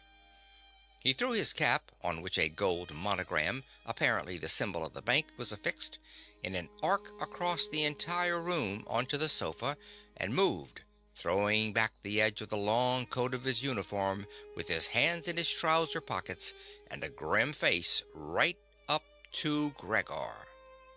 He really didn't know what he had in mind, but he raised his foot uncommonly high anyway, and Gregor was astonished at the gigantic size of the sole of his boot. However, he did not linger on that point, for he knew from the first day of his new life that, as far as he was concerned, his father considered the greatest force the only appropriate response. And so he scurried away from his father, stopped when his father remained standing, and scampered forward again when his father merely stirred.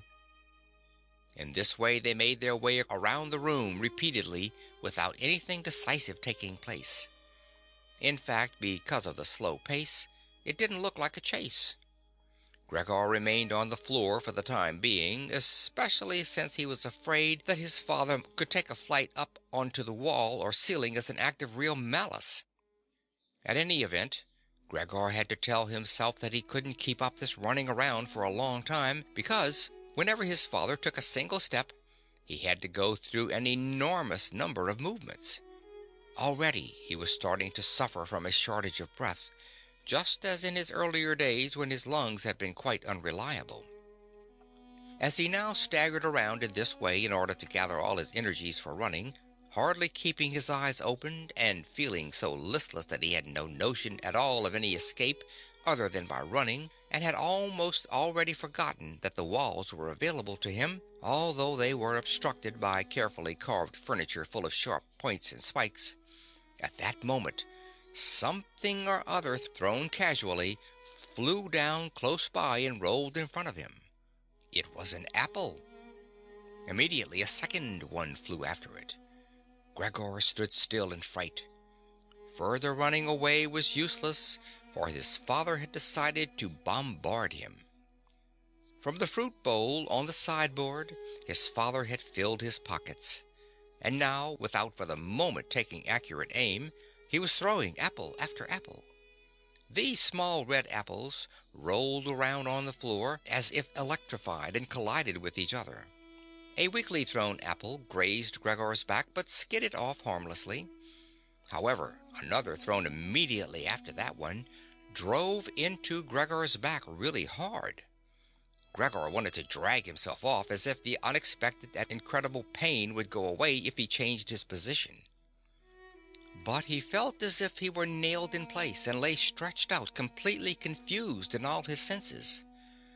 Only with his final glance did he notice how the door of his room was pulled open, and how, right in front of his sister, who was yelling, his mother ran out in her undergarments, for his sister had undressed her in order to give her some freedom to breathe in her fainting spell, and how his mother then ran up to his father. On the way her tied-up skirts slipped toward the floor one after the other, and how, tripping over her skirts, she hurled herself onto his father, and throwing her arms around him in complete union with him. But at this moment Gregor's power of sight gave way, as her hands reached to the back of his father's head, and she begged him to spare Gregor's life. End of Part 2. Part 3 of Metamorphosis by Franz Kafka. Gregor's serious wound, from which he suffered for over a month, since no one ventured to remove the apple, it remained in his flesh as a visible reminder, seemed by itself to have reminded the father that, in spite of his present unhappy and hateful appearance, Gregor was a member of the family, something one should not treat as an enemy, and that it was, on the contrary, a requirement of family duty to suppress one's aversion and to endure, nothing else, just endure.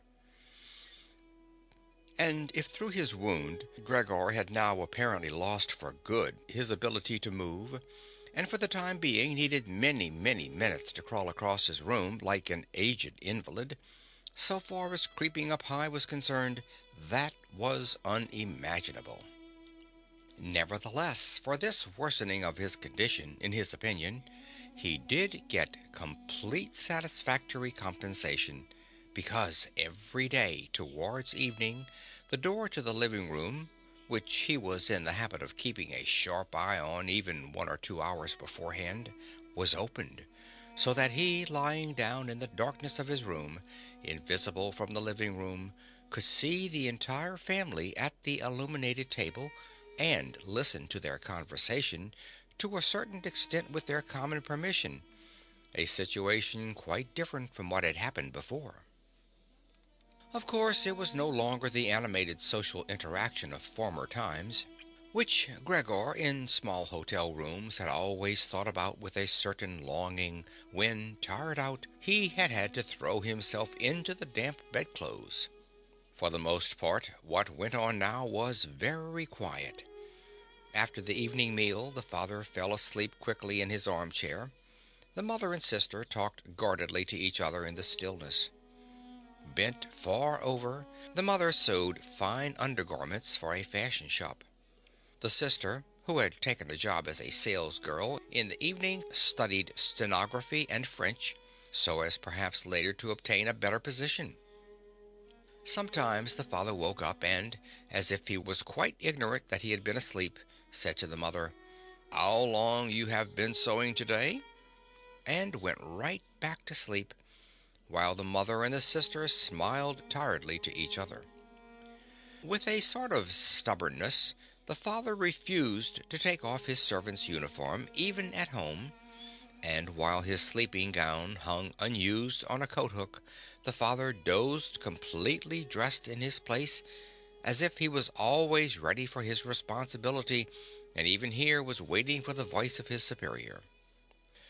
As a result, in spite of all the care of the mother and sister, his uniform, which even at the start was not new, grew dirty, and Gregor looked often for the entire evening at this clothing, with stains all over it, and with its gold buttons always polished, in which the old man, although very uncomfortable, slept peacefully none the less.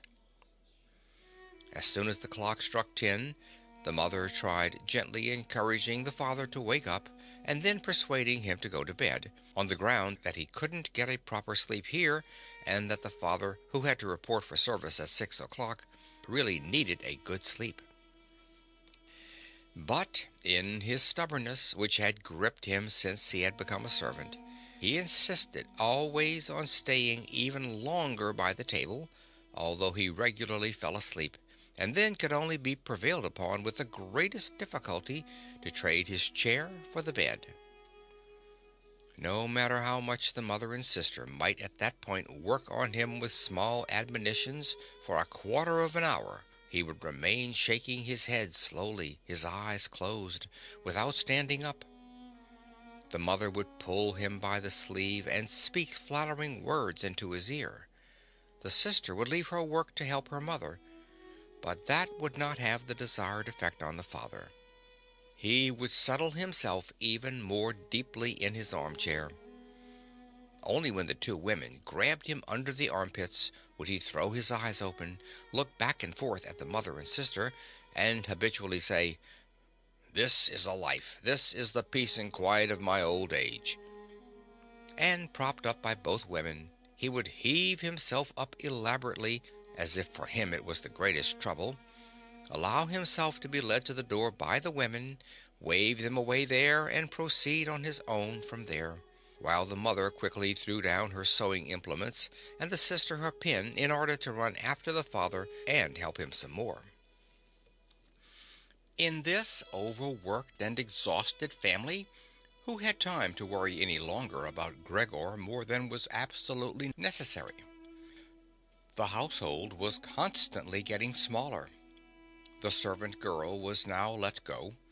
A huge bony cleaning woman with white hair flying all over her head came in the morning and evening to do the heaviest work. The mother took care of everything else in addition to her considerable sewing work. It even happened that various pieces of family jewelry, which previously the mother and sister had been overjoyed to wear on social and festive occasions, were sold, as Gregor found out in the evening from the general discussion of the prices they had fetched. But the greatest complaint was always that they could not leave this apartment, which was too big for their present means, since it was impossible to imagine how Gregor might be moved. But Gregor fully recognized that it was not just consideration for him which was preventing a move, for he could have been transported easily in a suitable box with a few air holes. The main thing holding the family back from a change in living quarters was far more their complete hopelessness, and the idea that they had been struck by a misfortune like no one else in their entire circle of relatives and acquaintances. What the world demands of poor people, they now carried out to an extreme degree. The father bought breakfast to the petty officials at the bank. The mother sacrificed herself for the undergarments of strangers. The sister, behind her desk, was at the beck and call of customers. But the family's energies did not extend any further, and the wound in his back began to pain Gregor all over again, when now mother and sister, after they had escorted the father to bed, came back, let their work lie, moved close together and sat cheek to cheek, when his mother would now say, pointing to Gregor's room, "Close the door, Greta." And when Gregor was again in darkness, while close by the women mingled their tears, or quite dry-eyed stared at the table. Gregor spent his nights and days with hardly any sleep. Sometimes he thought that the next time the door opened he would take over the family arrangements just as he had earlier. In his imagination appeared again, after a long time, his employer and supervisor, and the apprentices, the excessively spineless custodian, 2 or 3 friends from other businesses, a chambermaid from a hotel in the provinces, a loving, fleeting memory, a female cashier from a hat shop whom he had seriously but too slowly courted. They all appeared mixed in with strangers or people he had already forgotten, but instead of helping him and his family, they were all unapproachable, and he was happy to see them disappear. But then he was in no mood to worry about his family. He was filled with sheer anger over the wretched care he was getting, even though he couldn't imagine anything which he might have an appetite for. Still he made plans about how he could take from the larder what he at all account deserved, even if he wasn't hungry. Without thinking any more about how they might be able to give Gregor special pleasure, the sister now kicked some food or other very quickly into his room in the morning and at noon, before she ran off to her shop, and in the evening, quite indifferent to whether the food had perhaps only been tasted or what happened most frequently, remained entirely undisturbed, she whisked it out with one sweep of her broom. The task of cleaning his room, which she now always carried out in the evening, could not be done any more quickly. Streaks of dirt ran along the walls. Here and there lay tangles of dust and garbage. At first, when his sister arrived, Gregor positioned himself in a particularly filthy corner, in order with this posture to make something of a protest. But he could have well stayed there for weeks without his sister's changing her ways. In fact, she perceived the dirt as much as he did, but she had decided just to let it stay. In this business, with a touchiness which was quite new to her, and which had generally taken over the entire family, she kept watch to see that the cleaning of Gregor's room remained reserved for her. Once his mother had undertaken a major cleaning of Gregor's room, which she had only completed successfully after using a few buckets of water. But the extensive dampness made Gregor sick, and he lay supine, embittered, and immobile on the couch. However, the mother's punishment was not delayed for long, for in the evening the sister had hardly observed the change in Gregor's room before she ran into the living room, mightily offended, and, in spite of her mother's hand lifted high in entreaty, broke out in a fit of crying. Her parents, the father had of course woken up with a start in his armchair, at first looked at her astonished and helpless, until they started to get agitated. Turning to his right, the father heaped reproaches on the mother that she was not to take over the cleaning of Gregor's room from the sister, and turning to his left, he shouted at the sister that she would no longer be allowed to clean Gregor's room ever again, while the mother tried to pull the father, beside himself in his excitement, into the bedroom. The sister, shaken by her crying fit, pounded on the table with her tiny fists, and Gregor hissed at all this, angry that no one thought about shutting the door and sparing him the sight of this commotion. But even when the sister, exhausted from her daily work, had grown tired of caring for Gregor as she had before, even then the mother did not have to come at all on her behalf, and Gregor did not have to be neglected, for now the cleaning woman was there. The old widow, who in her long life must have managed to survive the worst with the help of her bony frame, had no real horror of Gregor. Without being in the least curious, she had once by chance opened Gregor's door. At the sight of Gregor, who, totally surprised, began to scamper here and there, although no one was chasing him, she remained standing with her hands folded across her stomach, staring at him. Since then, she did not fail to open the door furtively a little every morning and evening to look in on Gregor. At first she also called him to her with words which she presumably thought were friendly, like, "Come here for a bit, old dung beetle," or "Hey, look at the old dung beetle." Addressed in such a manner, Gregor answered nothing, but remained motionless in his place, as if the door had not been opened at all. If only, instead of allowing this cleaning woman to disturb him uselessly whenever she felt like it, they had given her orders to clean up his room every day. One day, in the early morning, a hard downpour, perhaps already a sign of the coming spring, struck the window panes, when the cleaning woman started up once again with her usual conversation. Gregor was so bitter that he turned towards her as if for an attack, although slowly and weakly. But instead of being afraid of him, the cleaning woman merely lifted up a chair standing close by the door, and, as she stood there with her mouth wide open, her intention was clear. She would close her mouth only when the chair in her hand had been thrown down on Gregor's back. "This goes no further, all right?" she asked, as Gregor turned himself around again, and she placed the chair calmly back in the corner. Gregor ate hardly anything any more. Only when he chanced to move past the food which had been prepared did he, as a game, take a bit into his mouth, hold it there for hours, and generally spit it out again.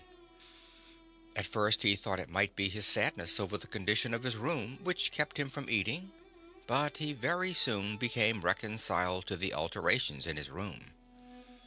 People had grown accustomed to put into storage in his room things which they couldn't put anywhere else, and at this point there were many such things, now that they had rented one room of the apartment to 3 lodgers. These solemn gentlemen, all 3 had full beards, as Gregor once found out through a crack in the door, were meticulously intent on tidiness, not only in their own room, but, since they had now rented a room here, in the entire household, and particularly in the kitchen. They simply did not tolerate any useless or shoddy stuff. Moreover, for the most part, they had brought with them their own pieces of furniture. Thus, many items had become superfluous, and these were not really things one could sell or things people wanted to throw out. All these items ended up in Gregor's room, even the box of ashes and the garbage pail from the kitchen. The cleaning woman, always in a hurry, simply flung anything that was momentarily useless into Gregor's room. Fortunately, Gregor generally saw only the relevant object and the hand which held it. The cleaning woman perhaps was intending, when time and opportunity allowed, to take the stuff out again, or to throw everything out all at once. But in fact, the things remained lying there, wherever they had ended up at the first throw, unless Gregor squirmed his way through the accumulation of junk and moved it. At first, he was forced to do this, because otherwise there was no room for him to creep around, but later he did it with a growing pleasure, although after such movements, tired to death and feeling wretched, he didn't budge for hours. Because the lodgers sometimes also took their evening meal at home in the common living room, the door to the living room stayed shut on many evenings. But Gregor had no trouble at all going without the open door. Already, on many evenings when it was open, he had not availed himself of it, but, without the family noticing, was stretched out in the darkest corner of the room. However, once the cleaning woman had left the door to the living room slightly ajar, and it remained open even when the lodgers came in the evening and the lights were put on. They sat down at the head of the table, where in earlier days the mother, father, and Gregor had eaten, unfolded their serviettes, and picked up their knives and forks. The mother immediately appeared in the door with a dish of meat, and right behind her the sister with a dish piled high with potatoes. The food gave off a lot of steam. The gentlemen lodgers bent over the plate set before them as if they wanted to check it before eating, and in fact the one who sat in the middle, for the other 2 he seemed to serve as the authority, cut off a piece of meat still on the plate, obviously to establish whether it was sufficiently tender and whether or not something should be shipped back to the kitchen. He was satisfied, and mother and sister, who had looked on in suspense, began to breathe easily and to smile. The family itself ate in the kitchen. In spite of that, before the father went into the kitchen, he came into the room, and with a single bow, cap in hand, made a tour of the table. The lodgers rose up collectively and murmured something in their beards. Then, when they were alone, they ate almost in complete silence. It seemed odd to Gregor that, out of all the many different sorts of sounds of eating, what was always audible was their chewing teeth, as if by that Gregor should be shown that people needed their teeth to eat, and that nothing could be done even with the most handsome toothless jawbone. "I really do have an appetite," Gregor said to himself sorrowfully, "but not for these things. How these lodgers stuff themselves, and I am dying." On this very evening the violin sounded from the kitchen. Gregor didn't remember hearing it all through this period. The lodgers had already ended their night meal. The middle one had pulled out a newspaper and had given each of the other 2 a page, and they were now leaning back, reading and smoking.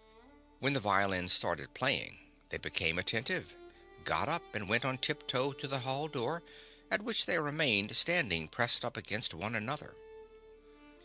They must have been audible from the kitchen, because the father called out, Perhaps the gentlemen don't like the playing. It can be stopped at once. On the contrary, stated the lodger in the middle, might the young woman not come in to us and play in the room here, where it is really much more comfortable and cheerful? Oh, thank you, cried out the father, as if he were the one playing the violin. The men stepped back into the room and waited. Soon the father came with the music stand, the mother with the sheet music, and the sister with the violin. The sister calmly prepared everything for the recital. The parents, who had never previously rented a room and therefore exaggerated their politeness to the lodgers, dared not sit on their own chairs. The father leaned against the door, his right hand stuck between two buttons of his buttoned-up uniform. The mother, however, accepted a chair offered by one lodger. Since she left the chair sit where the gentleman had chanced to put it, she sat to one side in a corner. The sister began to play. The father and mother, one on each side, followed attentively the movements of her hands. Attracted by the playing, Gregor had ventured to advance a little forward, and his head was already in the living room. He scarcely wondered about the fact that recently he had had so little consideration for the others. Earlier, this consideration had been something he was proud of, and for that reason he would have had at this moment more reason to hide away, because, as a result of the dust which lay all over his room and flew around with the slightest movement, he was totally covered in dirt. On his back and his sides he carted around with him dust, threads, hair, and remnants of food. His indifference to everything was much too great for him to lie on his back and scour himself on the carpet, as he often had done earlier during the day. In spite of his condition, he had no timidity about inching forward a bit on the spotless floor of the living room. In any case, no one paid him any attention. The family was all caught up in the violin playing. The lodgers, by contrast, who for the moment had placed themselves, hands in their trouser pockets, behind the music stand, much too close to the sister, so that they could all see the sheet music, something that must certainly bother the sister, soon drew back to the window, conversing in low voices with bowed heads, where they then remained, worriedly observed by the father. It now seemed really clear that, having assumed they were to hear a beautiful or entertaining violin recital, they were disappointed and were allowing their peace and quiet to be disturbed only out of politeness. The way in which they all blew the smoke from their cigars out of their noses and mouths in particular led one to conclude that they were very irritated. And yet his sister was playing so beautifully. Her face was turned to the side. Her gaze followed the score intently and sadly. Gregor crept forward still a little further, keeping his head close against the floor in order to be able to catch her gaze if possible. Was he an animal that music so captivated him? For him it was as if the way to the unknown nourishment he craved was revealing itself. He was determined to press forward right to his sister, to tug at her dress, and to indicate to her in this way that she might still come with her violin into his room, because here no one valued the recital as he wanted to value it. He did not wish to let her go from his room any more, at least not as long as he lived. His frightening appearance would for the first time become useful for him. He wanted to be at all the doors of his room simultaneously and snarl back at the attackers. However, his sister should not be compelled, but would remain with him voluntarily. She would sit next to him on the sofa, bend down her ear to him, and he would then confide to her that he firmly intended to send her to the conservatory, and that, if his misfortune had not arrived in the interim, he would have declared all this last Christmas, had Christmas really already come and gone, and would have brooked no argument. After this explanation, his sister would break out in tears of emotion, and Gregor would lift himself up to her armpit and kiss her throat, which she, from the time she started going to work, had left exposed without a band or a collar. "Mr. Samsa," called out the middle lodger to the father, and, without uttering a further word, pointed his index finger at Gregor as he was moving slowly forward. The violin fell silent. The middle lodger smiled, first shaking his head once at his friends, and then looked down at Gregor once more. Rather than driving Gregor back again, the father seemed to consider it of prime importance to calm down the lodgers, although they were not at all upset, and Gregor seemed to entertain them more than the violin recital. The father hurried over to them and with outstretched arms tried to push them into their own room and simultaneously to block their view of Gregor with his own body. At this point they became really somewhat irritated, although one no longer knew whether that was because of the father's behavior or because of knowledge they had just acquired that they had, without knowing it, a neighbor like Gregor. They demanded explanations from his father, raised their arms to make their points, tugged agitatedly at their beards, and moved back towards their room quite slowly. In the meantime, the isolation which had suddenly fallen upon his sister after the sudden breaking off of the recital had overwhelmed her. She had held onto the violin and bow in her limp hands for a little while and had continued to look at the sheet music as if she was still playing. All at once she pulled herself together, placed the instrument in her mother's lap. The mother was still sitting in her chair, having trouble breathing for her lungs were laboring, and had run into the next room, which the lodgers, pressured by the father, were already approaching more rapidly. One could observe how, under the sisters' practiced hands, the sheets and pillows on the beds were thrown on high and arranged. Even before the lodgers had reached the room, she was finished fixing the beds and was slipping out.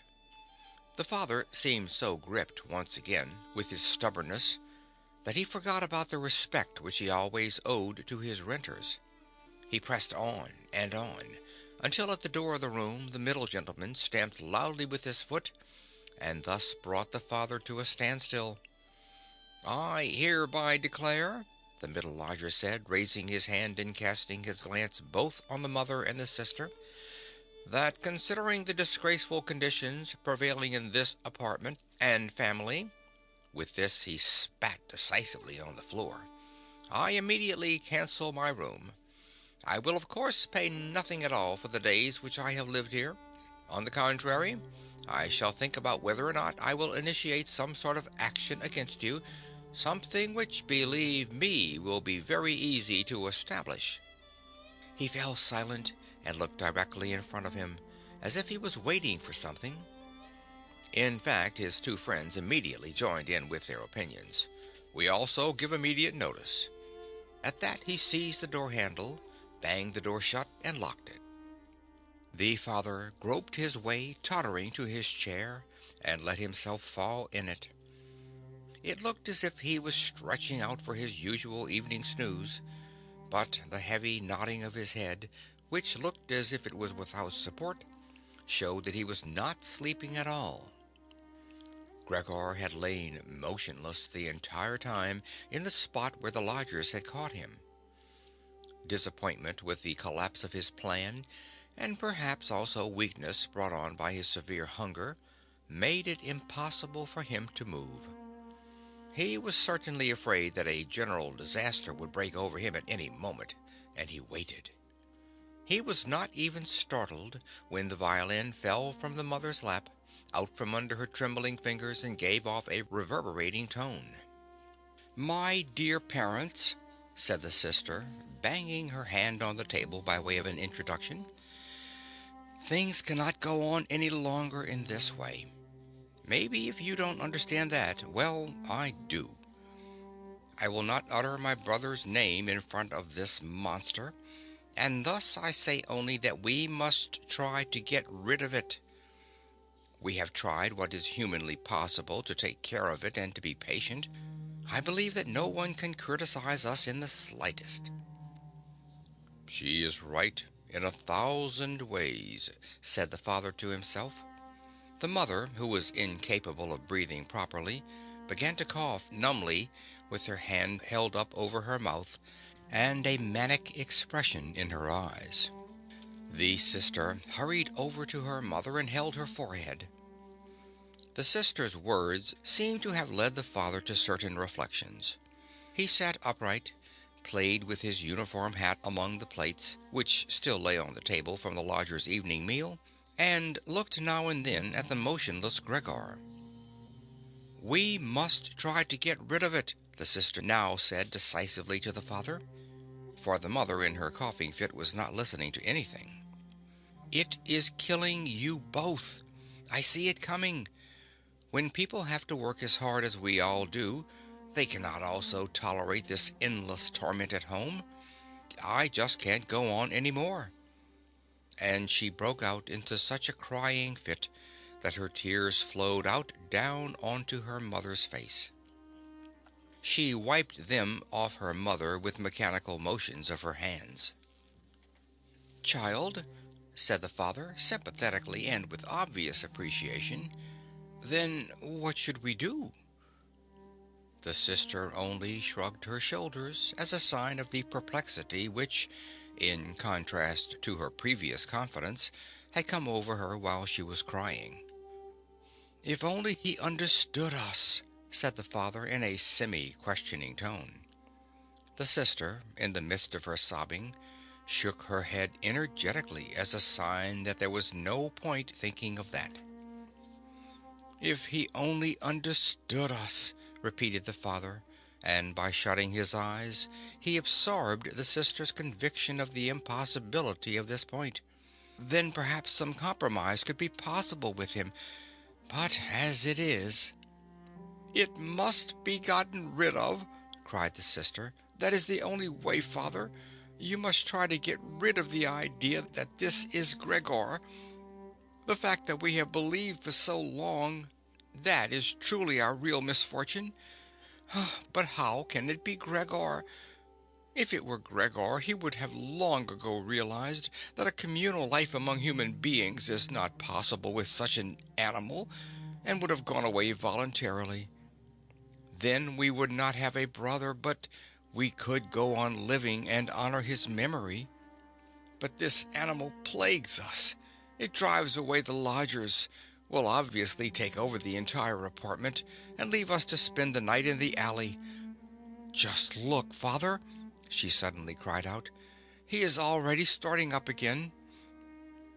With a fright which was totally incomprehensible to Gregor, the sister even left the mother, pushed herself away from her chair as if she would sooner sacrifice her mother than remain in Gregor's vicinity, and rushed behind her father, who, excited merely by her behavior, also stood up and half raised his arms in front of the sister as though to protect her. But Gregor did not have any notion of wishing to create problems for anyone, and certainly not for his sister. He had just started to turn himself around in order to creep back into his room, quite a startling sight, since, as a result of his suffering condition, he had to guide himself through the difficulty of turning around with his head, in the process lifting and banging it against the floor several times. He paused and looked around. His good intentions seemed to have been recognized. The fright had lasted only for a moment. Now they looked at him in silence and sorrow. His mother lay in her chair with her legs stretched out and pressed together. Her eyes were almost shut from weariness. The father and sister sat next to one another. The sister had set her hands around the father's neck. "Now perhaps I can actually turn myself around," thought Gregor, and began the task again. He couldn't stop puffing at the effort, and had to rest now and then. Besides, no one was urging him on. It was all left to him on his own. When he had completely turned around, he immediately began to wander straight back. He was astonished at the great distance which separated him from his room, and did not understand in the least how, in his weakness, he had covered the same distance a short time before, almost without noticing it. Constantly intent only on creeping along quickly, He hardly paid any attention to the fact that no word or cry from his family interrupted him. Only when he was already in the door did he turn his head, not completely, because he felt his neck growing stiff. At any rate, he still saw that behind him nothing had changed. Only the sister was standing up. His last glimpse brushed over the mother, who was now completely asleep. Hardly was he inside his room when the door was pushed shut very quickly, bolted fast, and barred. Gregor was startled by the sudden commotion behind him, so much so that his little limbs bent double under him. It was his sister who had been in such a hurry. She had stood up right away, had waited, and had then sprung forward nimbly. Gregor had not heard anything of her approach. She cried out, "Finally!" to her parents as she turned the key in the lock. What now? Gregor asked himself, and looked around him in the darkness. He soon made the discovery that he could no longer move at all. He was not surprised at that. On the contrary, it struck him as unnatural that up to this point he had really been able to move around with these thin little legs. Besides, he felt relatively content. True, he had pains throughout his entire body, but it seemed to him that they were gradually becoming weaker and weaker, and would finally go away completely. The rotten apple in his back and the inflamed surrounding area, entirely covered with white dust, he hardly noticed. He remembered his family with deep feelings of love. In this business, his own thought that he had to disappear was, if possible, even more decisive than his sister's. He remained in this state of empty and peaceful reflection until the tower clock struck 3 o'clock in the morning. From the window, he witnessed the beginning of the general dawning outside. Then, without willing it, his head sank all the way down, and from his nostrils flowed out weakly his last breath. Early in the morning, the cleaning woman came. In her sheer energy and haste, she banged all the doors, in precisely the way people had already asked her to avoid. So much so that once she arrived, a quiet sleep was no longer possible anywhere in the entire apartment. In her customary brief visit to Gregor, she at first found nothing special. She thought he lay so immobile there because he wanted to play the offended party. She gave him credit for as complete an understanding as possible. Since she happened to be holding the long broom in her hand, she tried to tickle Gregor with it from the door. When that was quite unsuccessful, she became irritated and poked Gregor a little, and only when she had shoved him from his place without any resistance did she become attentive. When she quickly realized the true state of affairs, her eyes grew large. She whistled to herself. However, she didn't restrain herself for long. She pulled open the door of the bedroom and yelled in a loud voice into the darkness, "Come and look! It's kicked the bucket. It's lying there, totally snuffed." The Samsa married couple sat upright in their marriage bed, and had to get over their fright at the cleaning woman before they managed to grasp her message. But then Mr. and Mrs. Samsa climbed very quickly out of bed, one on either side. Mr. Samsa threw the bedspread over his shoulders. Mrs. Samsa came out only in her nightshirt, and like this they stepped into Gregor's room. Meanwhile, the door of the living room, in which Greta had slept since the lodgers had arrived on the scene, had also opened. She was fully clothed, as if she had not slept at all. Her white face also seemed to indicate that. "Dead?" said Mrs. Samsa, and looked questioningly at the cleaning woman, although she could check everything on her own, and even understand without a check. "I should say so," said the cleaning woman, and, by way of proof, poked Gregor's body with the broom a considerable distance more to the side. Mrs. Samsa made a movement as if she wished to restrain the broom, but didn't do it. "Well," said Mr. Samsa, "now we can give thanks to God." He crossed himself, and the three women followed his example. Greta, who did not take her eyes off the corpse, said, "Look how thin he was. He had eaten nothing for such a long time. The meals which came in here came out again exactly the same." In fact, Gregor's body was completely flat and dry. That was apparent really for the first time, now that he was no longer raised on his small limbs, and nothing else distracted one's gaze. "Greta, come in to us for a moment," said Mrs. Samsa with a melancholy smile. And Greta went, not without looking back at the corpse, behind her parents into the bedroom. The cleaning woman shut the door and opened the window wide. In spite of the early morning, the fresh air was partly tinged with warmth. It was already the end of March.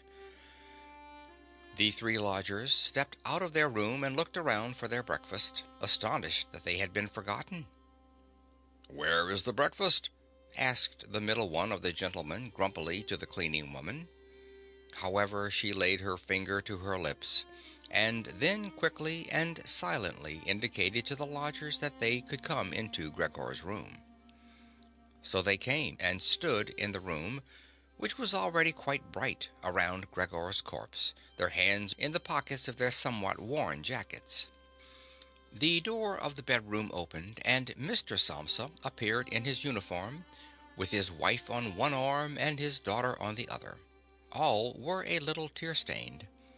Now and then Greta pressed her face into her father's arm.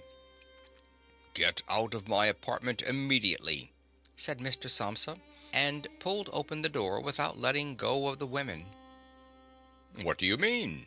said the middle lodger, somewhat dismayed and with a sugary smile.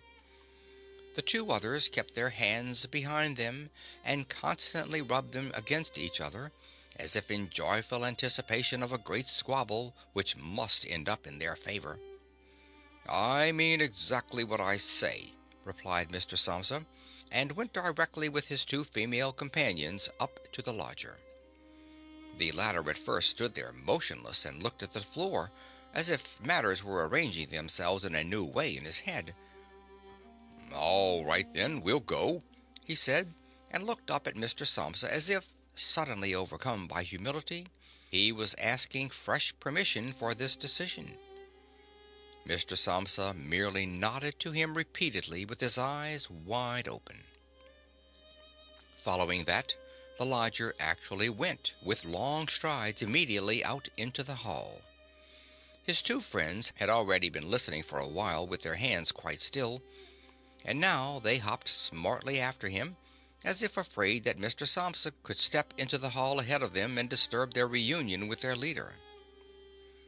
In the hall, all three of them took their hats from the coat rack, pulled their canes from the cane holder, bowed silently, and left the apartment.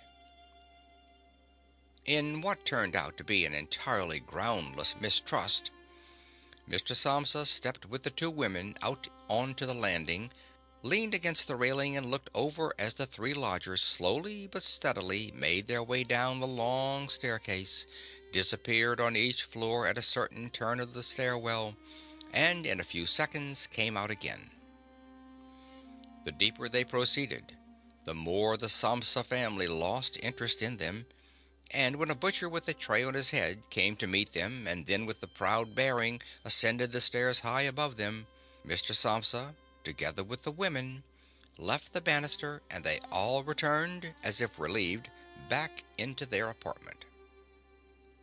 They decided to pass that day resting and going for a stroll. Not only had they earned this break from work, but there was no question that they really needed it. And so they sat down at the table and wrote 3 letters of apology. Mr. Samsa to his supervisor, Mrs. Samsa to her client, and Greta to her proprietor. During the writing, the cleaning woman came in to say that she was going off, for her morning work was finished. The 3 people writing at first merely nodded without glancing up. Only when the cleaning woman was still unwilling to depart did they look up angrily. "Well?" asked Mr. Samsa. The cleaning woman stood smiling in the doorway, as if she had a great stroke of luck to report to the family, but would only do it if she was asked directly. The almost upright small ostrich feather in her hat, which had irritated Mr. Samsa during her entire service, swayed lightly in all directions. "All right, then, what do you really want?" asked Mrs. Samsa, whom the cleaning lady still usually respected. "Well," answered the cleaning lady, smiling so happily she couldn't go on speaking right away, "about how that rubbish from the next room should be thrown out. You mustn't worry about it. It's all taken care of." Mrs. Samsa and Greta bent down to their letters as though they wanted to go on writing. Mr. Samsa, who noticed that the cleaning woman wanted to start describing everything in detail, decisively prevented her with an outstretched hand. But since she was not allowed to explain, she remembered the great hurry she was in and called out, clearly insulted, "Bye bye, everyone," turned around furiously and left the apartment with a fearful slamming of the door. "This evening she'll be let go," said Mr. Samsa, but he got no answer from either his wife or from his daughter, because the cleaning woman seemed to have upset once again the tranquillity they had just attained. They got up, went to the window, and remained there with their arms about each other. Mr. Samsa turned around in his chair in their direction and observed them quietly for a while. Then he called out, "All right, come here then. Let's finally get rid of old things. And have a little consideration for me." The women attended to him at once. They rushed to him, caressed him, and quickly ended their letters. Then all three left the apartment together, something they had not done for months now, and took the electric tram into the open air outside the city. The car in which they were sitting by themselves was totally engulfed by the warm sun. Leaning back comfortably in their seats, they talked to each other about future prospects, and they discovered that on closer observation these were not at all bad, for the three of them had employment, about which they had not really questioned each other at all, which was extremely favorable and with especially promising prospects. The greatest improvement in their situation at this moment, of course, had to come from a change of dwelling. Now they wanted to rent an apartment smaller and cheaper, but better situated and generally more practical than the present one which Gregor had found. While they amused themselves in this way, it struck Mr. and Mrs. Samsa almost at the same moment how their daughter, who was getting more animated all the time, had blossomed recently, in spite of all the troubles which had made her cheeks pale, into a beautiful and voluptuous young woman. Growing more silent and almost unconsciously understanding each other in their glances, they thought that the time was now at hand to seek out a good, honest man for her. And it was something of a confirmation of their new dreams and good intentions when, at the end of their journey, their daughter got up first and stretched her young body. End of The Metamorphosis by Franz Kafka. This book recorded by Phil Chenevert in Baton Rouge, Louisiana, June of 2017.